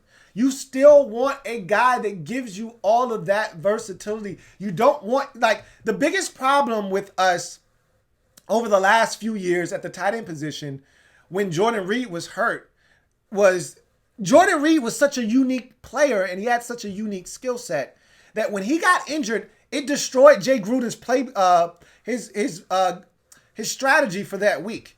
It really hindered him and handcuffed him as a play caller because Jay would put in so many plays and in a specific package for Jordan Reed for that upcoming game. And if Jordan was practicing all week and then Saturday he couldn't go, now what Jay has installed in his game plan all week, he's got to somewhat scrap and come up with an alternate game plan so that he can try to execute. And that's tough to do. If you gear up to have Antonio Gibson out there making all these plays because you feel like he creates a distinct mismatch against the opponent that you're playing against in particular, and he goes down in the first quarter, now you're screwed because all week long you've been practicing plays with Antonio Gibson in there, and there aren't many guys on this roster that can do what he can do. The only other guy that you look at this backfield and say, he can do just about everything Antonio Gibson can do is J.D. McKissic. And so if you're the Redskins, you've got to plan for just in case.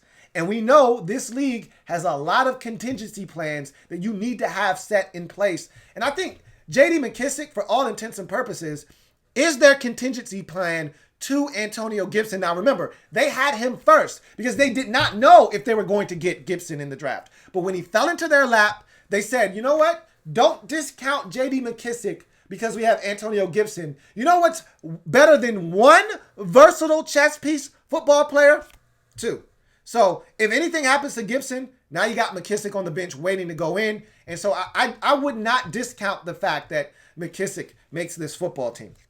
You go to the next guy, Bryce Love. Here's a guy that all of us as Redskins fans are enamored with. Why? Because we spent a 4th-round pick on Bryce Love because we've seen this guy at an elite level when healthy at Stanford in 2017 when he was tearing up college football. So we saw all of this talent and we say, what if we can get this guy back healthy? What if? What if my head was turned backwards? What if my eyes could see forwards, yet my head is turned backwards? What if? My dad would always say, if is the biggest 2-letter word in the dictionary. What if? All right? You're right. What if? We don't know about Bryce Love. And guess what? This staff doesn't know about Bryce Love. And furthermore, they didn't draft him. So they could really care less about how we feel about Bryce Love. They know he's talented, but they're not going to wait on him to get healthy. If he can't get right, they'll just keep Peyton Barber on the roster and keep it moving. Like, they don't have to keep Bryce Love. We assume they're going to keep Bryce Love because the talent is immense. But look, they're in a process right now of trying to figure out who are dogs, who are guys that are going to ride for us moving forward. And if you're a weak link, they're going to cut ties with you. And so Bryce Love has to be careful this year. If he's not able to stay healthy, he could be on the chopping block.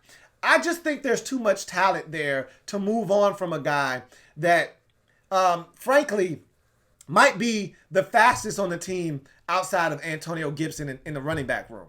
And with that kind of speed, you'd like to see a guy, work himself back. And again, we're not winning anything anytime soon, at least not in 2020.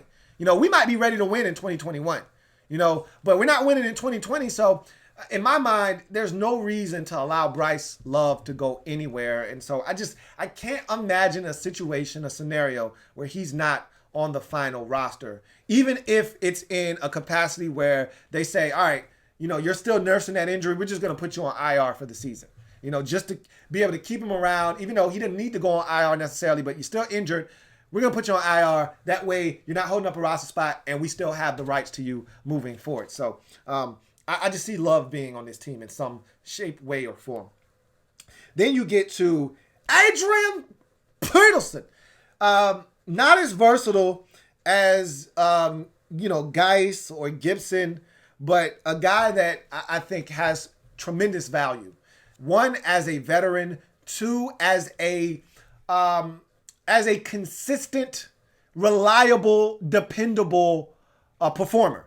All right, you can't say that about any of these other guys in this running back room, probably with the exception of Peyton Barber. I don't know his injury history.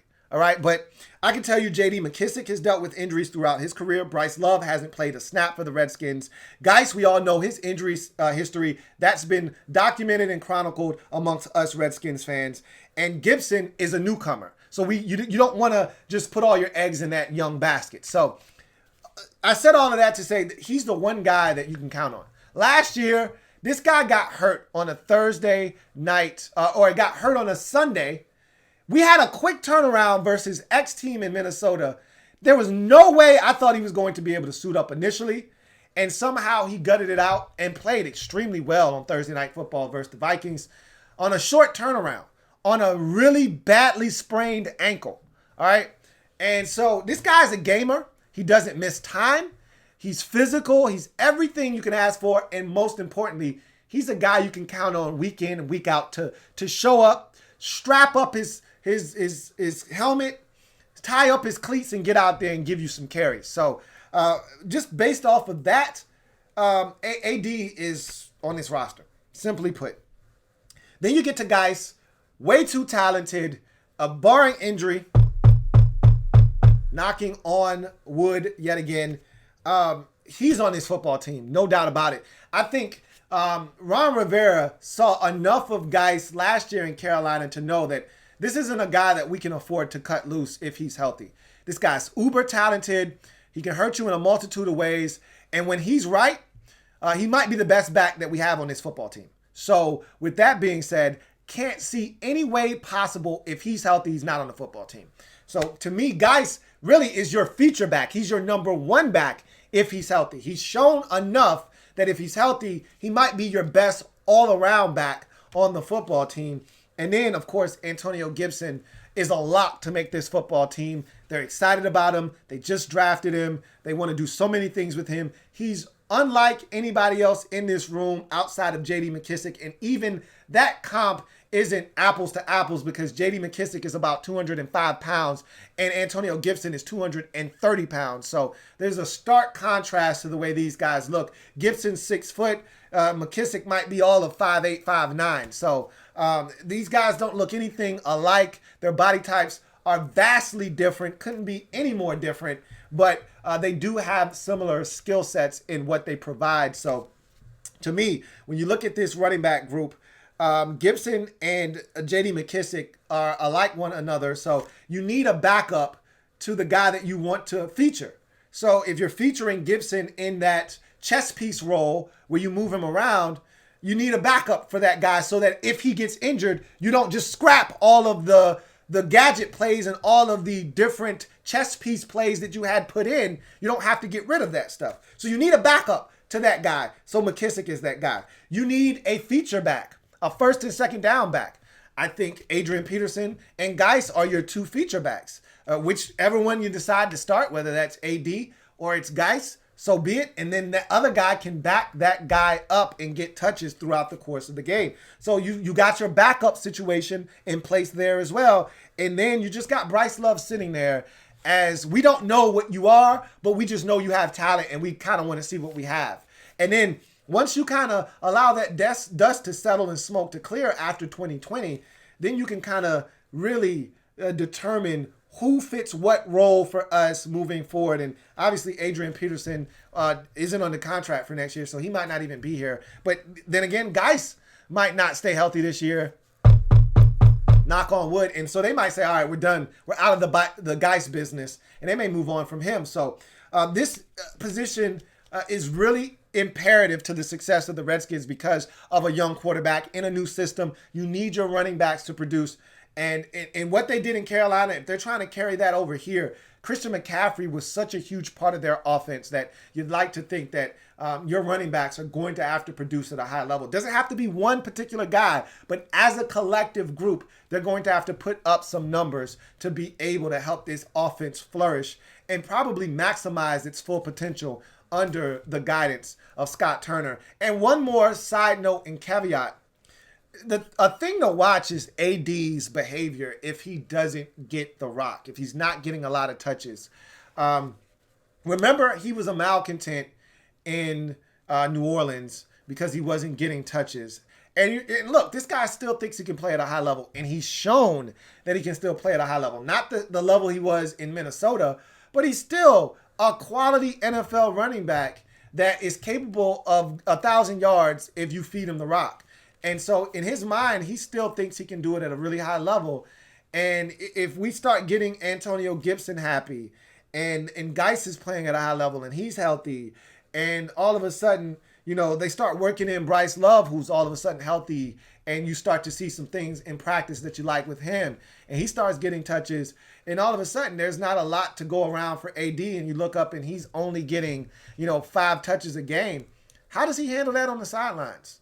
He didn't handle it well the last time this took place. Not here, but he didn't handle it well the last time it took place. Now, he was actually benched here under Jay Gruden, but, AD took the high road on that one. You know why? Because he knew Jay Gruden was on the way out, okay? He didn't get bent out of shape. But remember, he also wasn't happy about it because he said on an interview with the guy, one of the beat reporters, that asked him, if you could tackle one guy on his team, who would it be? He said, I wouldn't tackle any of the players, but there's a couple of guys in this organization that I would love to tackle. And we kind of were able to draw inference. He wanted to tackle Jay Gruden, probably wanted to tackle Bruce Allen because Bruce Allen didn't want him here. It was Doug Williams that went out and snuck behind Bruce Allen's back to give him the workout that actually got him signed here. So, look, I don't know how he will handle a reduced role, a significantly reduced role, but I know the last time it happened, he didn't handle it well. So that's a little food for thought. You guys do the dishes. So with that being said, to answer your question, Eli A., I don't think they're actually going to carry a traditional fullback. I think they're going to go in a different direction. I think they're going to save that extra spot for another running back. And I think they're going to ask one of their tight ends to double as an H-back / fullback. Thank you for the super chat, King of the North. Double up. Thank you for doubling up, King of the North. Greatly appreciate you. King of the North says, best overall running back on the roster. Running back with most potential. Fastest and most athletic running back, not just 40 time. So best overall running back on the roster right now would be Geis if he's healthy. From what I saw last year, from what I saw from Geis at LSU, Geis really talented, can catch it a little bit out of the backfield. We've seen him do that in his brief NFL career as well. Caught it a little bit against the Jets, caught it a little bit against the Panthers and the Packers before he got injured. So, and the Lions. So we've seen a little bit out of Darius Geis to know he's multifaceted, can do a little bit of everything.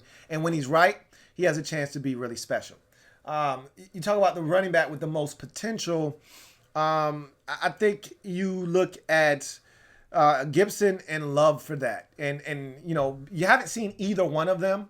But if you're going back to their college tape, the potential on both of those guys is through the roof. So I'd have to say it's a two-way split between Gibson and Love in terms of, the amount of potential at the running back position. And then the fastest and most athletic running back, not just the 40 time. When you look at this group, obviously the fastest is Gibson. I don't think Bryce Love is faster than he is. However, when you factor in, athleticism, it still might be Gibson. When I think of athletes and athleticism, I also think of agility. And Gibson is not very agile in terms of his lateral quickness and his ability to start and stop. That's just not him. And so you'd have to go to a different back for that. I don't think that's Darius Geis either. And Geis isn't there in the speed department either. I think it'd have to be Love or J.D. McKissick. I think those are the two, Obviously in his prime, it's AD. Easy. But I think if you're talking about now, it's probably a healthy Bryce Love or J.D. McKissick. And both of those guys can scoot as well. So I think it'd be one of those two guys. J.D. McKissick is a 4-4 guy, might even be a 4-3 guy. And he's got the quicks, the lateral agility, all that stuff. But Gibson can jump. He can leap. He can go get the football in the air. So that's also a part of athleticism as well. But nonetheless, thank you for the Super Chat, King of the North. J.R. Hicksonball, 5P. I thought you said you was done for the night. You weren't coming back. I love you, man. Appreciate you. We definitely can't see you now. You are officially on Cena status. He says, I lied. Sprinkle that. Sprinkle me, bitch. Sprinkle me. He says, anywho, will love break the 53-man roster? I think so. I do. I just find it hard to believe that a guy with that kind of talent, you want to see it. Now, if he gets hurt, that might change their minds, but they haven't been here the whole time he was injured. So they might not be as frustrated with him. My whole thing is you're not winning anything in 2021 of note. And so why not just put him on IR if he gets hurt again, and allow him to rehab and maybe, because in Carolina, Thomas Davis got hurt a bunch. He got hurt 3 different times. He tore his ACL twice, if I'm not mistaken. Might have been 3 times. And he came back and they stuck with him and it paid off dividends. And he ended up being one of their more productive defenders over the life of Ron Rivera's tenure in Carolina. So, sometimes you just got to give talented guys an opportunity. And even though it may be frustrating that they keep getting injured, they're talented. And if they ultimately get healthy and put it together, that talent is worth waiting on. And so I think Bryce Love has to be a part of the 53-man roster. Thank you for the super chat, J.R. Hicksonball. Garrett Kennedy, thank you for the super chat. Garrett's tripling up. Appreciate you, Garrett. Really do. My man Garrett writes, last one of the night and I'm out. R.I.P. to Matthew Parrott. See you on the next one. Hashtag HTTR. He's referring to, if you didn't know, my Giants draft wrap-up series breakdown, where I was not a huge fan of Matthew Parrott out of UConn, the tackle the Giants took in the 3rd round. I somewhat eviscerated him. It was less about him, more about the pick itself, where he was taken, the value that was on the board at the time, and how I felt like the Giants kind of, bypassed a position of need that they ultimately did not take in the draft at all. And look, tackle's a big need for them. They need bodies along the offensive line. I just thought they could have done better. And, we'll see. I'm not a huge fan of Matthew Parrott, though. So it is what it is. Garrett Kennedy, you a fool, man. Anyway, let's see. Let's see if there are any more super chats. And there are. And let's see if I'm reading. All right, so somebody says, my man Eli A says that we swept the Cowboys in 2005 as well. So 2015. So every 10 years, we sweep the Cowboys. That's what it seems like. 2005, we did it. I think I saw somebody with 1995. I don't know how true that is. I want to say that was the year that we beat them. We were 2 touchdown underdogs. And I want to say Heath Schuler, who was god-awful at the time, but still young in the league, went into Dallas and played the game of his life, and we beat the Cowboys as 2 touchdown underdogs. And I believe that was 95. Now, I don't know if we beat them in Washington that year, but whatever. 2005 sounds right. That sounds, I believe that's the Santana Moss Monday Night Miracle, if I'm not mistaken. The comeback, and then I think we smoked them the back end of the season, 35-7, I think it was. I remember. I think that's the game Chris Cooley had 3 receiving touchdowns. We killed them in that game. That was so much fun.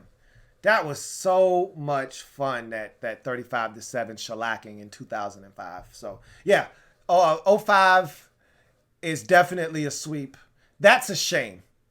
2 times in a span of 15 years, we've swept the Cowboys. Meanwhile, they've probably swept us a good 8 or 9 times in that same time span. You know, we've probably split with them 2 or 3 times, and they've swept us the remaining, 9 or 10 times. That's a travesty. It's a shame. That's what that is. Ridiculous. Anyhow, thank you for that, guys. Anyway, I got a super chat here from King of the North. Greatly appreciate you, King of the North, tripling up. Greatly appreciate you, man. Thank you so much. King of the North writes, I want the Turkey Day dub more than any this year. Perfect way Ron can send a message that things are changing is with a win on national TV. I have a smack-talking uncle that's a Cowboys fan, and I'm tired of it. If you've got a family member that's a Cowboys fan, you should be tired of it. I have multiple family members that are Cowboys fans, and I don't even talk to them about it anymore. One, I'm not a big trash talker anyway, because my team has never given me enough confidence to take my trash talking to the next level. In order to talk trash, you've got to be able to see. I only talk trash. Now, look, let me not misconstrue you and send you down the wrong path. I am a very well-versed shit talker. All right. But I only talk shit in activities that I control the outcome in. Okay. If we go and play ping pong, I'm talking shit because I feel like I should be able to dust you. If we're shooting pool, I'm talking shit because I feel like my stick game is better than yours. If we're bowling, I'm going to dust you because my hook is better than yours. I'm going to talk shit because I feel like I'm better than you, period. I don't talk shit because I don't control what the Redskins do. And they haven't been very good since I've been at a level at which I can talk shit. The 5-year-old me would have been talking mad smack because we were winning all the damn time. But I didn't have anybody to talk smack to. I was just an excited little kid. Since I've gotten older, I want to talk smack. I want to give it to my dad and my sister, and I want to say, in your face, like that Monday Night Miracle. Oh, man. My dad heard about that for about a cool 2 months. All right, I wouldn't let it go. But those are so few and far between that I don't even anymore. I just don't. If we beat them, I don't brag about it. And I always beg for mercy before the game starts. He does that to me. I do that to him because he says, look, I'm not nervous. And my dad is he's the coolest cat you'll ever meet in your life. Nothing phases him. Nothing gets him hot under the collar. This guy is cool as cool gets. I mean, just cool as the other side of the pillow. But the most nervous he gets watching a game is when they're playing the Redskins, when the Cowboys are playing the Redskins. That's the one team that he's nervous against. And he can't really describe it. He's just like, they make me the most nervous. I'm not afraid of Philly. I'm not afraid of the Giants. I'm always afraid of the Redskins. So he's like, hey, you guys take it easy on us. And I'm like, dude, don't come here in my face with that nonsense. All right, y'all take it easy on us. All right, he knows what he's doing. He's doing that reverse Jedi mind bullshit. It doesn't work on me anymore. I know what he's doing, but at the same time, I'm serious when I say, hey, y'all take it easy on us, man. Don't beat us 42-16 like you did the last time we played you. All right, don't come in our house and put up 34 points like the last time you did. Like, cut us a break, man. Give us a shot, All right, so I get it. I want that one on Thanksgiving just as much as you do. And I want it just for the simple fact that, can we stop losing to the Cowboys on Thanksgiving? That'd just be really nice. Again, thank God for 2012. I don't know what we would do without it, man. Because so many things came out of that 2012 season positively for us that we wouldn't be able to hang on to if we didn't have 2012. And one of those things is the lone Redskins victory against the Cowboys on Thanksgiving. We got that in 2012. I'd like to add another one to the storybook history of the Redskins and Cowboys on Thanksgiving, on Turkey Day. So I like you want that one. I don't know if that's the one I want the most. I want every game the most. But yeah, if you told me, look, you can pick one game on the schedule right now and it's yours. You get a dub. It'd be that one. It'd be that one. To hell with the home game. Give me the one on national television. Everybody's watching in Dallas on Turkey Day. Nothing would make my vegan Thanksgiving meal taste better than a win versus the Dallas Cowboys on Thanksgiving. So I'm with you on that one as well. Got another super chat. This one is from Yemi Ben Ya. What's going on, Yemi? Greatly appreciate you. Thank you for the super chat. Yemi writes, Bryce Love runs a 4.3 flat. I'd have to see it to believe it. I've seen Bryce Love at his peak, hauling ass against the Pac-12, and they never caught him from behind, but it's not like Saquon Barkley where he's pulling away from guys either, So he could run a 4.3, but I know what 4.3 looks like, and it didn't look like Bryce Love in 2017. So I'd have to see that to believe it. I don't think he runs a 4.3. Flat, by the way, that you said a 4.3 flat. Now, if he ran a 4.39, I could believe that. I could see that. Definitely. But you're telling me he runs a 4.3 flat. I don't buy that. Because that's next level speed. That's a different type of speed. Not many guys can lay claim to that kind of speed in the league. There aren't many. Like, when you saw Henry Ruggs III hit the acceleration button, that looks different than anybody else. We can all agree on that. When Deshaun Jackson hits the acceleration button, that looks different. We can all agree on that. That's what legit 4.3 speed looks like. All right, and in the case of Henry Ruggs, 4.27 speed looks like. That looks different. What I saw from Bryce Love didn't look different, but he's fast. I'll give you that. He's fast. I don't think he's 4.3 flat fast, though. We'll see. He's got to get healthy first, though. Thank you for the super chat. Got another one from Spence Jones 2. Thank you for the super chat, Spence Jones 2. Greatly appreciate you, Spence Jones 2, who writes, in your opinion, what's more important to the team's success, coaching or chemistry? Both are imperative to success. Now, which one trumps the other? I'd have to say that coaching could supersede chemistry because, think about New England. All right, for a second. Players come and go in New England, but the coaching remained the same. That's been the constant. And Tom Brady helps. Having a Hall of Fame, a first ballot Hall of Fame potential GOAT quarterback also helps.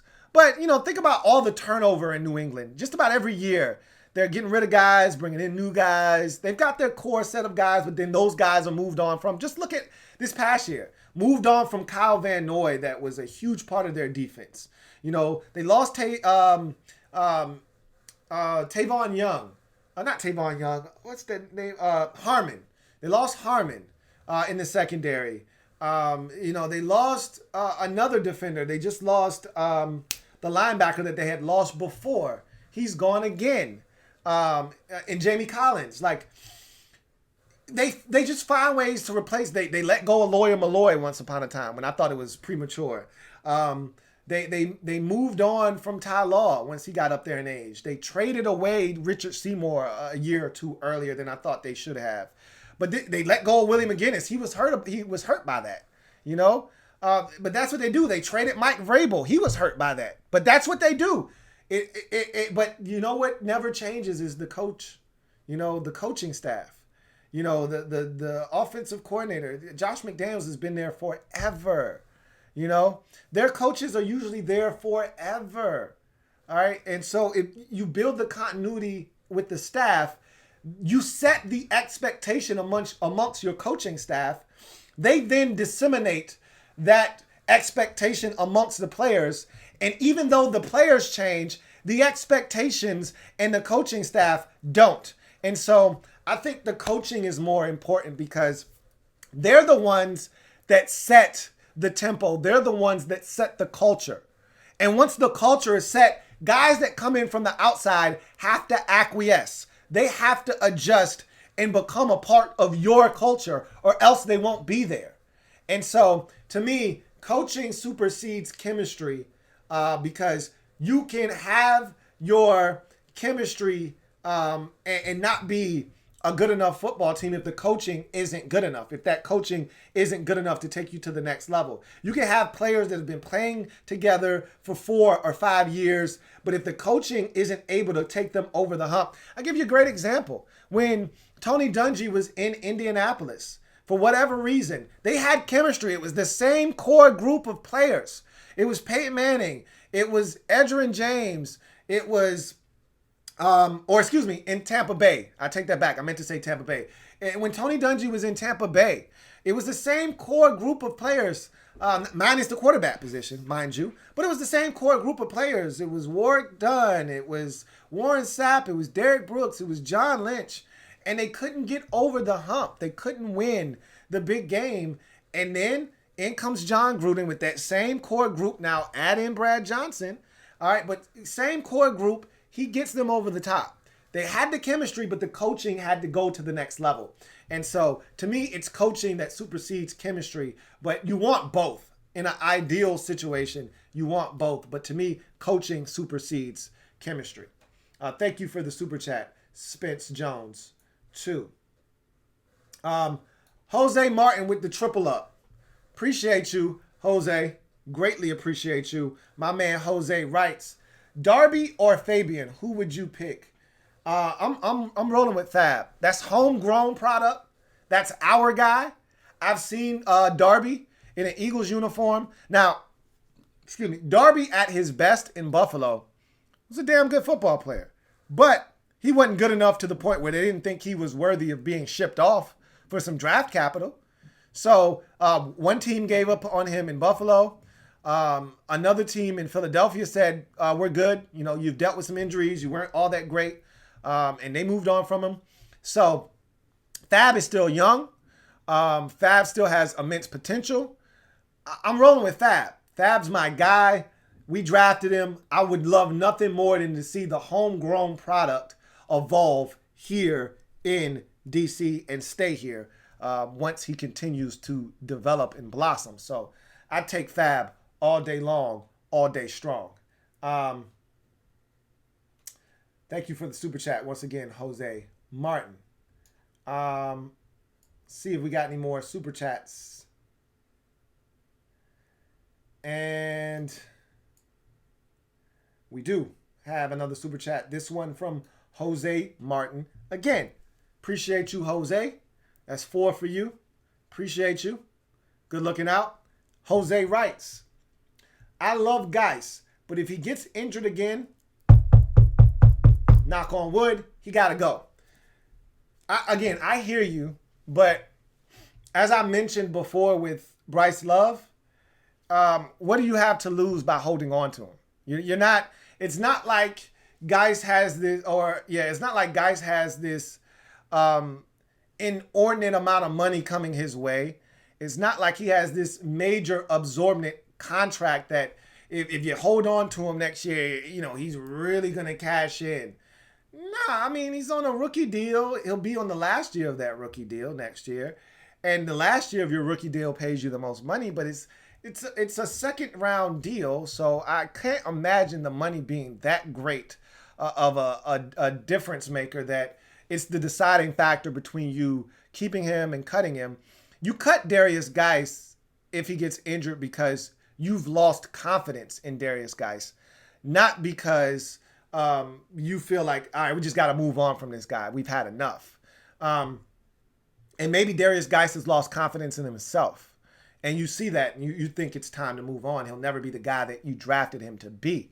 But again, they weren't here for that. They weren't here for Darius Geis torn ACL in the first preseason game he plays in against the Patriots. They weren't here for Darius Geis getting hurt in week 1 versus Philadelphia and then getting hurt again against Green Bay and having his season ended prematurely. They weren't here for that. All right. They saw Darius Geis at his best in Carolina, so they know what he's capable of. So they know the injury history, obviously. They're not, dumb and they're not blind to the fact that he's dealt with injuries in his brief NFL career to this point. But at the same time, they got nothing to lose by holding on to him. And a ton to gain if he actually is able to stay healthy. So even if he were to get injured again, I don't know if I cut him, but they would be within their right to move on from him. And I think most Redskins fans wouldn't have a problem with it. But at the same time, I wouldn't be as definitive saying he's got to go if he gets hurt again. I would be all for keeping him around and seeing if he can nurse his way back to health and then finally stay healthy, because at some point, you're thinking to yourself, he's got to stay healthy, right? And maybe he doesn't.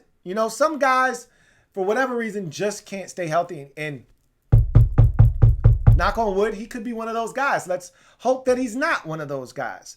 But in the event that he isn't, and, this is the last one, then you want to hold on to him and you want to see him flourish in your system on your football team. So, again, we will see. Thank you for the super chat, Jose Martin. Preston Wesley, thank you for the super chat. Greatly appreciate you, Preston Wesley. My man Preston writes, I'm so thankful for you and what you do.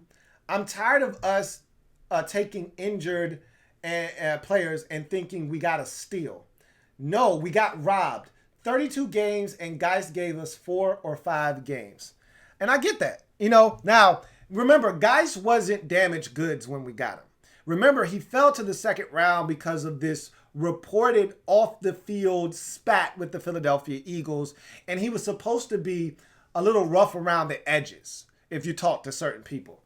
Well, we really haven't seen that in Washington. He seems like he's a good Samaritan. He's a good dude. He's a little eccentric. He's different. He's a little out there. And if that's not your cup of tea, then you'll move away from that. But he's not hurting anybody. I don't think he's a bad dude. And so I don't take it as you got a character red flags or you get an injury concern guy here. I think he fell because teams were scared off a bit. But he just hasn't been able to stay healthy. He wasn't healthy at points at LSU, but it was always nagging injuries. It was nothing like this. The torn ACL and, meniscus tears and things. It wasn't anything like that at LSU. It was like an ankle sprain. It was something that, all right, I might be out for a couple of weeks, and it might be something that nags me the remainder of the season, but I can play through it. He's just been legitimately injured since he's gotten here. And they couldn't have foreshadowed that when they selected him. They didn't know that was coming. Now, in the case of Bryce Love, you do that. Now, and look, I'm glad you bring this up, because you take risk on guys like that. As long as you don't do it in the first round, you're fine. High upside, low risk, high reward.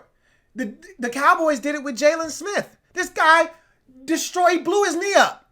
I'm a Notre Dame Fighting Irish fan. I remember watching that game and feeling sick to my stomach against LSU in that bowl game. I want to say it was the Citrus Bowl. Whatever the hell bowl it was. We're playing LSU, and early in that, or Ohio State, excuse me. Early in that ball game, he goes to make a tackle. Guy falls into his leg. He hyperextends it. And I thought it was hyperextending it, but he shredded his leg. ACL, MCL, PCL, any L you can think of. Tore it up. And I'm thinking last game of this guy's collegiate career, he's going to be a top 10 NFL draft pick. And now he's a second round pick. And he's got a long rehab process in front of him. And what do the Cowboys do? They invest a second round pick in him. Why? Because the guy was a top 5 talent. That's why. And what has he done? He stayed healthy and become one of the better inside linebackers in football. So that's a case of you taking a guy that's damaged goods and it working out for you. We took a guy that was damaged goods coming out of college in Bryce Love, and we haven't seen the fruits of our labor yet, but that's because he hasn't been healthy and he hasn't hit the field yet. So you just got to have patience with this stuff. You know, sometimes it works, other times it doesn't. You know, Jacksonville rolled the dice on Miles Jack. Remember, this is a top 10 talent coming out of UCLA. And the knock on him is that, look, this guy's got knees that you may get 3-4 good years out of him. And his knee could explode at any point. So teams are scared away. Jacksonville rolls the dice, and Miles Jack has played some exceptional football for them in his NFL career to this point. So there are cases of this going right, and there are cases of this going horribly wrong. I've told you, karma's a BI, okay? Karma's a nasty, stinking son of a bitch. And we haven't had good karma on our side, all right? And so anything that can go wrong has gone wrong for us. And honestly, we've probably brought a lot of that on ourselves. And until we start to do right and build up some good karma, we're not going to get some of these guys to work out for us. And so I'm hoping that now we've got a guy that's all about standing for something, you know, doing things with integrity and doing things the right way in Ron Rivera. And I think we're going to start building up some of that good karma, that good juju. And I think it's going to start paying off for us. You know, I believe in that. So we'll see. Anyhow, thank you for the super chat. But I get your frustration. I get your frustration. Thank you for the super chat, Preston. Got another super chat. This one from DTD Dad on 804. DTD Dad or DT Dad on 804. Thank you for the super chat. DT Dad on 804. Greatly appreciate you. Who writes, do you believe in Haskins? I watched his highlights recently and he seems mediocre to me.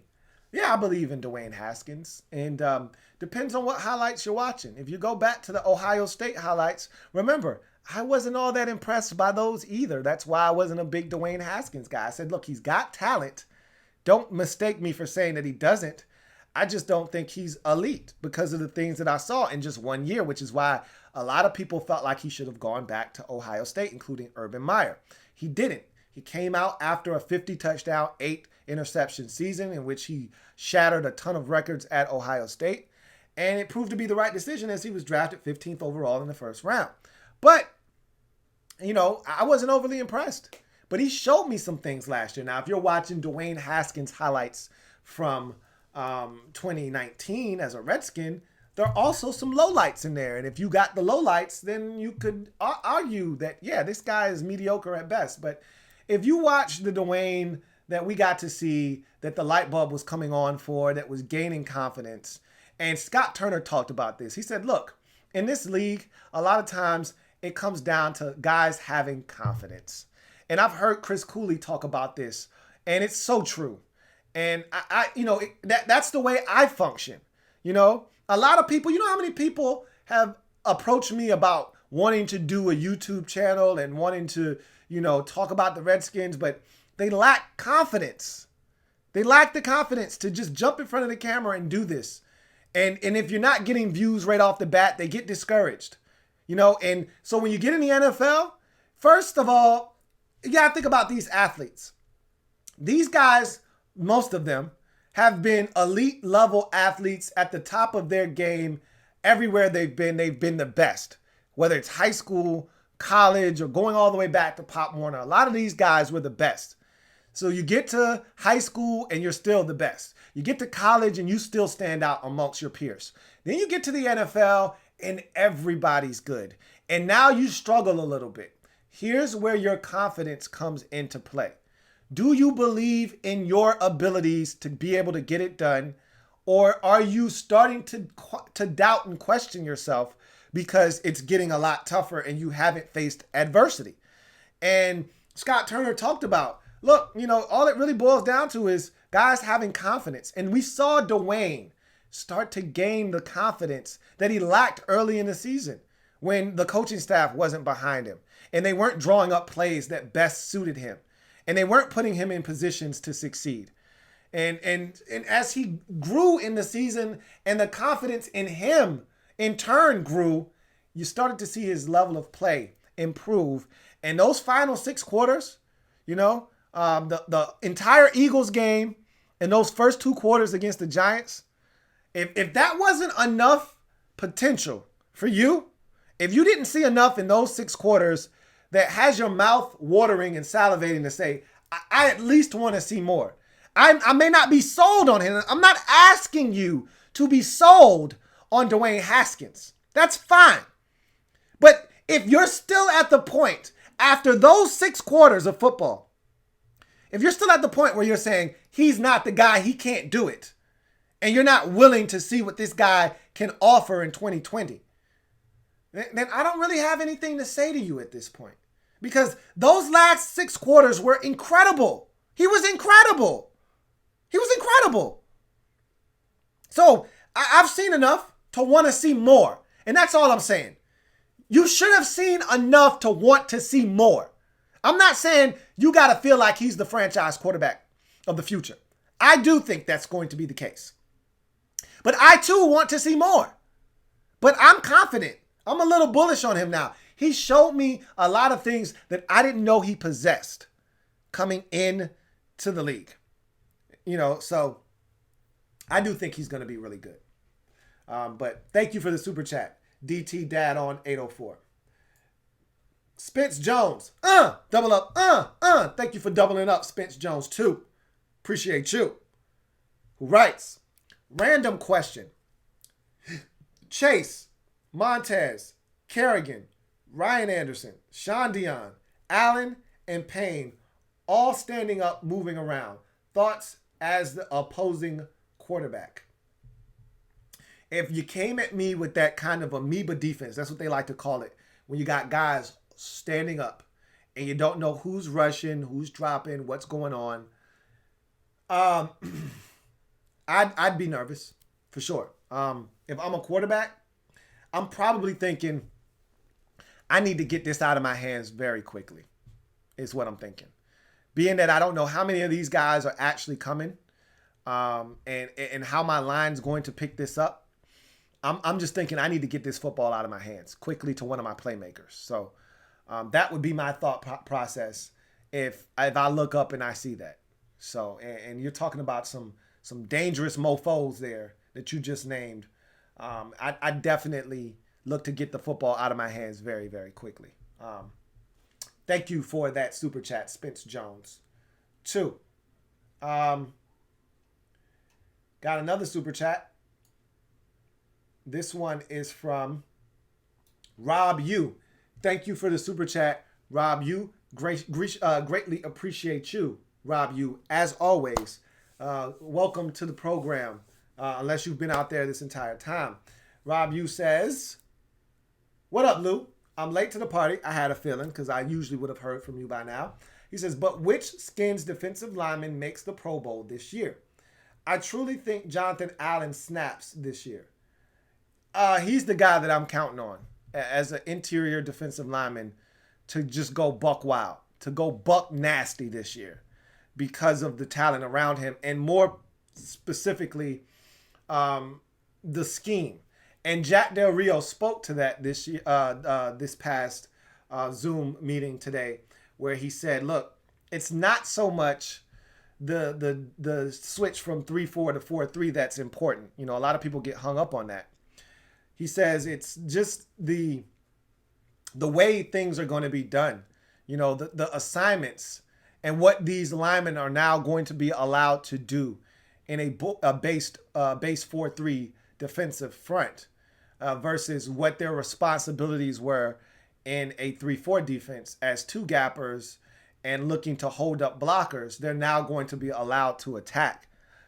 Duh, that was the problem all along. That's why we said that these guys weren't being allowed to maximize their talents, is because they were asking them to do things that, frankly, you shouldn't have drafted these guys and asked them to do. Now, I get it. You're still in your nickel 60 to 65% of the time. I get that. But even that 35% of the time that you're in base, they're still not maximizing their potential. And just think about this. Every time you're in base doesn't mean it's a run. They're in base and their first thought process isn't, let me get up the field. If you're an aggressive attacking defense, whether it's run or pass, you're looking to attack on every single play.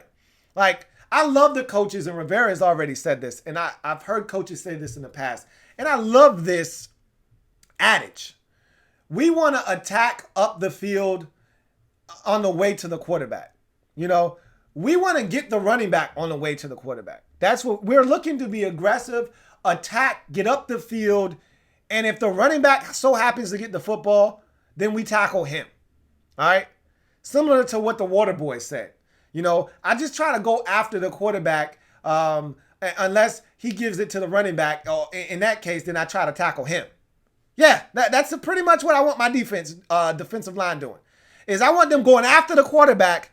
And if he so happens to hand it to the running back, all right, then we switch gears and try to tackle his ass. But I'm trying to attack and get up the field.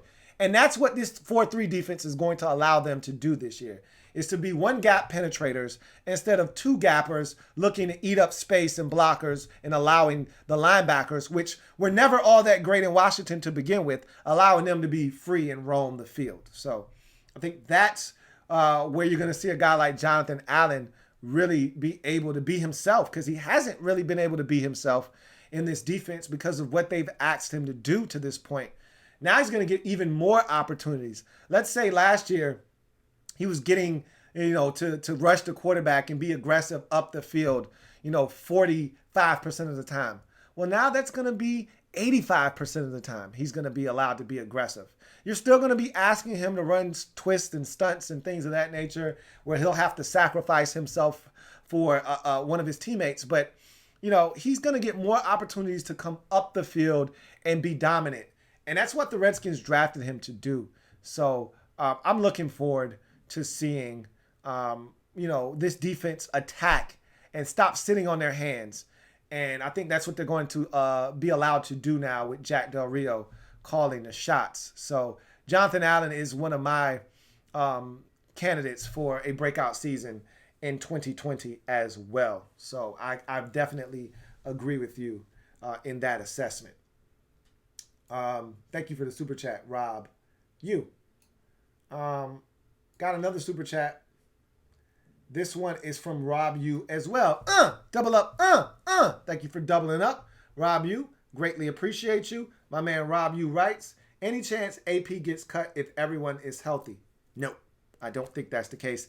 I went through the running back position. I know you just showed up, but I went through the running back position, and I'm going to chop it up for you so that you will be able to consume that in a much more tolerable dose, if you will. But I don't think there's any way possible he gets cut if he's healthy. That's the only way he isn't on the roster, if he isn't healthy.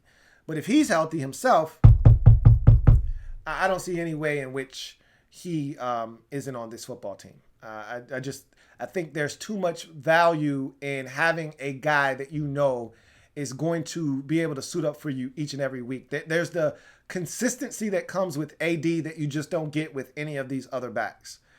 He's the only proven commodity that is able to stay healthy, and thus you have to keep him around. And I think that's imperative, and that's why I just don't see a situation in which he isn't on the roster. Thank you for that super chat. DCJ, thank you for the super chat. Greatly appreciate it. DCJ, thank you so much for the blessing. My man DCJ writes, what's good, Lou? How do you feel about loading up on AP, like 15 MVP year, and fully get the tread off the tires? He says, let the Skins manage and let AP take over one last time. Ride Skins to the playoffs. Skins are ready. Thoughts? I don't think that would work. And here's why.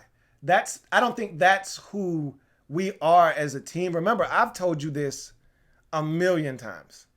I still feel this. And without Trent Williams, I feel that even more so now. I don't think we're a power run football team like Smash Mouth, like, run it down your throat. We're not the Tennessee Titans. We're not the Baltimore Ravens. We don't physically impose our will against other teams. I don't know if our line is built to do that. I've always said this. Outside of Sheriff and Trent Williams, I didn't feel like we had dirt McGirt, offensive linemen. Like guys that really can take a guy and put his dick in the dirt.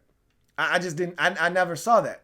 I feel like we've got a finesse offensive line, and that's okay because you can still do your job as a finesse offensive line.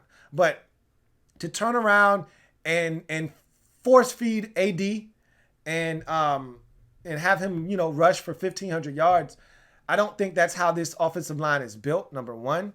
Number two, I don't think that's how Scott Turner is wired as a play caller. And number three, you have too many talented guys in that backfield to just force feed AD carries. Like, Geis is probably even more so capable than AD at this point of his career. And so if anybody were to get those touches, it would be Geis if he's healthy. Gibson is a guy that you're anxious to get involved, so he's going to get his fair share of touches. Remember, in that 15 season, it was AD left, AD right, AD up the middle, AD on a toss, AD on a sweep. It was AD, AD, AD. 3rd and 3, give it to AD. 3rd and 8, why not AD? He's still great. He put them on his back in 2012. That's really the season that he was an MVP. And he carried the Minnesota Vikings, who had Christian Ponder and Joe Webb at quarterback. Remember that? Rushed for 2,000 yards. He tore his ACL in the sandbox that is FedEx Field in 2011. Comes back in superhuman form. The fastest I've ever seen a guy return from an ACL tear in under 6 months. And rushes for over 2,000 yards and leads the Vikings to the playoffs single-handedly by himself. Those days are over for him. He's not that guy anymore. And so while he's still good, I think there are other backs that can have just as much, if not a greater impact. And because of that, I don't think you're going to see a situation where you put it on his shoulders and allow him to carry. He's just not that guy anymore. Just like the Packers don't think Aaron Rodgers is that guy anymore, that you can just put it on his shoulders and he can carry a squad by himself. He's not that guy anymore. AD isn't. He's not that guy anymore. And frankly, and furthermore, as I mentioned, that's not Scott Turner's way of calling a game. So I just can't see that happening. Now, thank you for the super chat, DCJ.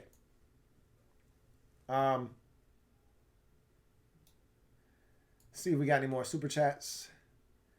Got one more here. This one from James H. Thank you for the super chat, James H. Greatly appreciate you. James H. writes, wow, great content, brother. Keep up the good work. Thank you, James. Greatly appreciate you joining me and everyone else here for this live stream. Hopefully, if you haven't already done so, you've subscribed to the Louis T Network. And there's plenty more where this came from. So don't you worry and don't you go anywhere. That being said, we have no more super chats. We've talked about the running back position. Got no calls. And we're ready to get out of here. So I'm going to grab a couple of these comments. Mr. TNA 2005 says, Lou, do you think the coronavirus situation is worse for teams that have a lot of young players as their nucleus? It depends. Only if those young players are in a new system, then yes, I do think that's going to be a hindrance to their growth. If you've got young players, let's say they're in the 3rd year of their career, then no, I don't. If they're in the same system that they've been in, no, I don't think it's going to be that big of a problem for them because they know what to expect. They've been in the league long enough. They've contributed probably at a high level at this point. And they know what they need to do. They know how to prepare. They know what it takes to be successful in this league. And so they're not really going to be, because remember, at this point, if you're a veteran, and if you've been in the league 3 years, you're a veteran, essentially.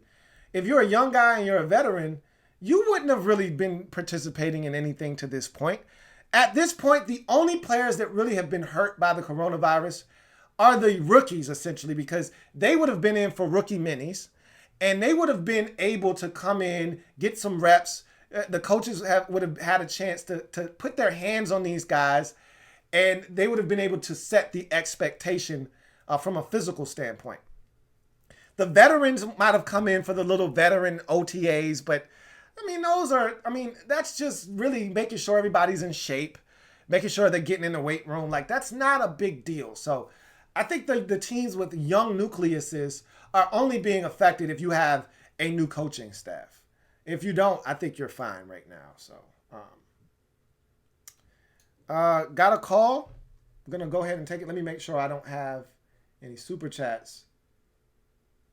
I don't. Oh, missed the call. I'm sorry. Anyhow, see. I don't see any more comments. And I'm sorry I missed that one call. I was prepared to take it too. Anyhow, Gregory Lightbody says that 2020 tight end class looks good. Kyle Pitts and Pat, should we take one? Kyle Pitts out of Florida does look good. There are actually some really good young tight ends in college football that I think are going to be a problem moving forward. But, a lot of those guys are move tight ends, not the kind that are actually blocking the run game. So I'd have to take a look at some of these guys to see if they're complete tight ends. But from a pass catching standpoint, there are a couple of guys that really have caught my eye that I see, and I'm like, man, these guys are really talented. And Pitts out of Florida, Jordan out of Miami are just a couple, that I saw on tape this year. Anyway, DCJ, thank you for the super chat. Double up. Thank you for doubling up. Appreciate you. He says, yo, I'm late, but I think Gibson is more wide receiver and more effective as a wide receiver. Personally, and team-wise, haven't been sold on guys since LSU days. Your picks 3 and 4 running backs. I think they're going to go with 5 backs. And I think Gibson looked more like a wide receiver. I think most people that analyze him on tape, and Scott Turner even admitted this, that, when you watch Antonio Gibson, he had more, he said about 80% of his snaps were at wide receiver. So the fact that they're changing him to a running back, I've already given my conspiracy theory on this. The same thing the Raiders are doing with their versatile, do-it-all, dual-threat player that they drafted in Lynn Bowden. I thought both of those guys were more receivers than they were running backs. But you know what position is cheaper? Running back. So when it comes time to pay that guy, you know what? It'll be easier to say, you're a running back. We have you classified as a running back, and we're going to pay you as such.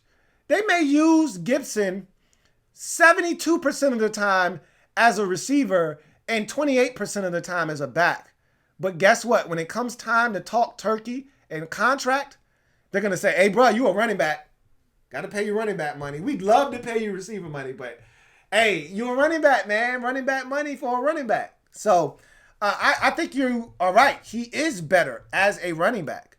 But I think because of the pay scale and where he will fall in line, if he's as good as they think he could be for them, they don't want to have to pay him wide receiver money. They want to be able to pay him running back money. And so that's why I think he's been distinguished as a running back. But I'm with you. I think he's more wide receiver than he is running back. So we'll see what happens there. Thank you for the super chat, DC. Jay, and you said you haven't been sold on Geis. I get that. I mean, Geis wasn't overly dominant in his LSU career. Remember, he was behind Leonard Fournette for the vast majority of his career. And then he had that final year. Honestly, his best year to me was the year he was behind Fournette, because the year that Fournette went on to the league and he was the lead dog, he was battling injuries. So I understand why you aren't sold on Darius Geis, but I like Geis. I think he's a big-time player when healthy, and I look forward to seeing him, much like Dwayne, prove a lot of people wrong who don't think that this guy is capable of getting it done at a high level. But I think the Redskins ultimately keep 5 running backs. I think they're not keeping any less than 4. I think the magic number is 5, and I think that's what they ultimately decide to do. So thank you for the super chat, DCJ. Got another super chat. This one from Matthew Stansberry. Appreciate the super chat, Matthew Stansberry. Greatly appreciate you. Matthew writes, hello from Indy. Just found your channel recently. Thanks for doing that Colts draft review. Really enjoyed that and your other videos I've been able to watch. Great show. Keep up the great work. Thank you, Matthew. As I've mentioned before, cover all 32 teams. Love your general manager, Chris Ballard. Love what he's been able to assemble in Indianapolis.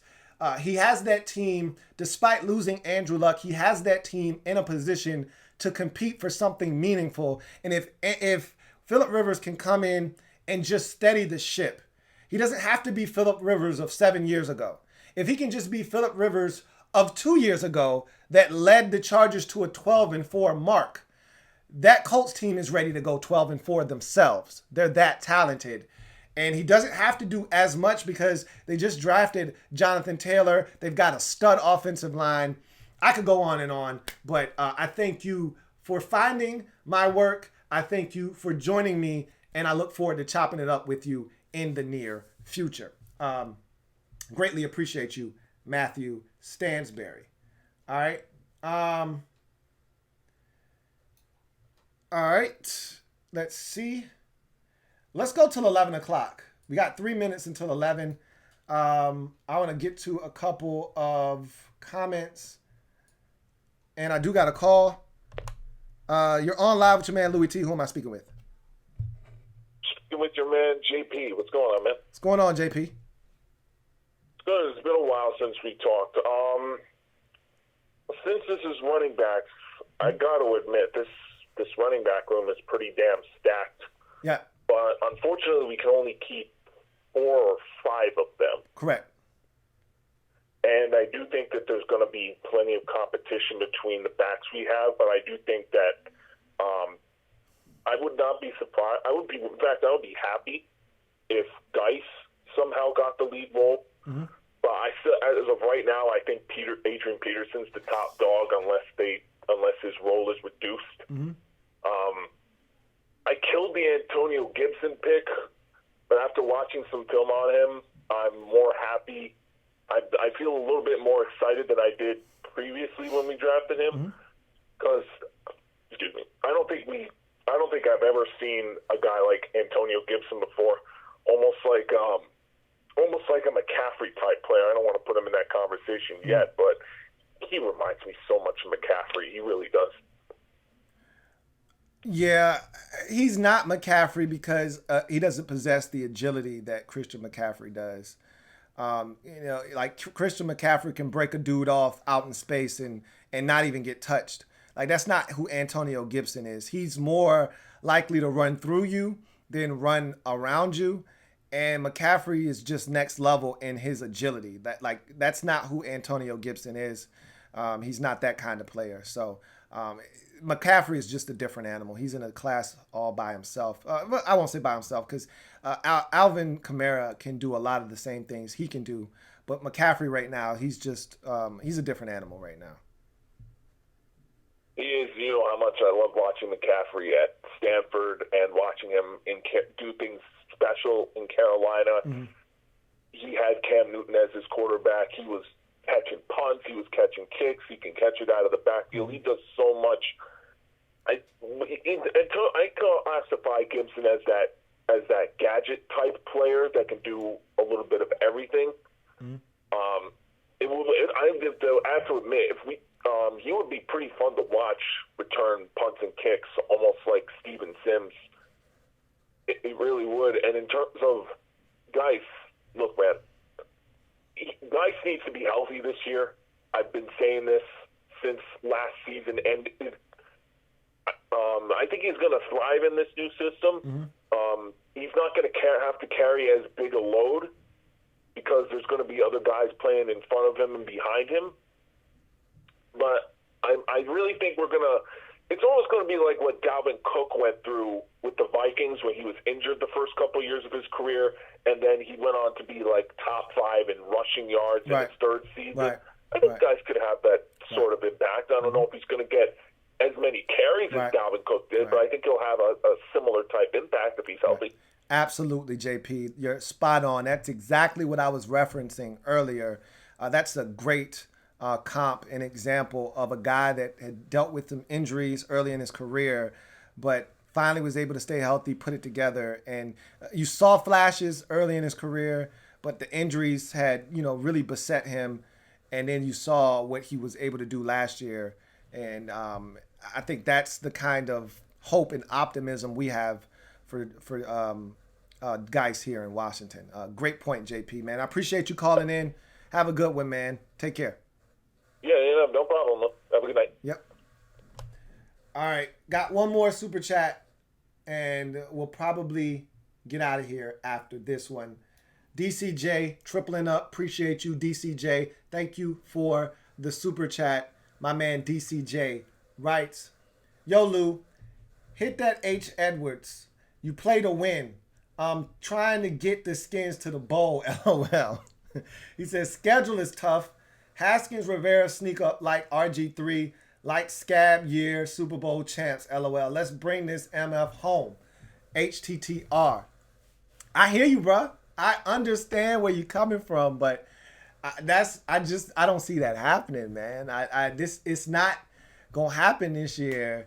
And you trying to, slow the game down like that. This ain't first of all, this ain't 1987. This ain't 1997 even. Like teams don't really do that anymore. There are only a select few that can get away with, slowing the game down and grinding you to a halt. And we're not built that way, man. I don't see that. I've always said that we're a finesse offense. We're not smash mouth. We're not line up and push guys back and smash mouth football. That's not who the Redskins are. We used to be. We're not that anymore. That's no longer our identity. That belongs to other teams, not us. So I just don't see that happening. But I hear what you're saying. But in any event, man, thank you guys for joining me. It has been fun, as it always is. Look forward to these every single week. You guys are awesome. Hopefully you're out there staying safe and taking care of yourself. And remember, and I feel like we're getting closer to resolution with this thing. Sports are seemingly trending upward. Different states are opening things up, and it seems like it's becoming more of a reality that this season is going to take place, and I'm really excited about that. In any event, I am a Redskins fan, etched in burgundy and gold. My Redskins spirit will never die. Redskins spirit will never fold. Until we meet again, hail to our beloved Washington Redskins. Thank you guys for joining me on this stream. Look forward to chopping it up with you in the near future. If anything big happens Redskins-wise, you will see this face in your space. But until then, we will reconvene next time. Make sure you like this video. Subscribe to the Louis T Network if you haven't already done so. Turn on those notifications so you don't miss anything. Follow me on IG, Louis T Network _ on Instagram. Follow me on Twitter, at Louis T Network on Twitter. Look forward to chopping it up with you guys here in the near future. Until next time, you guys take care, stay safe, and have a good one. Louis T Network.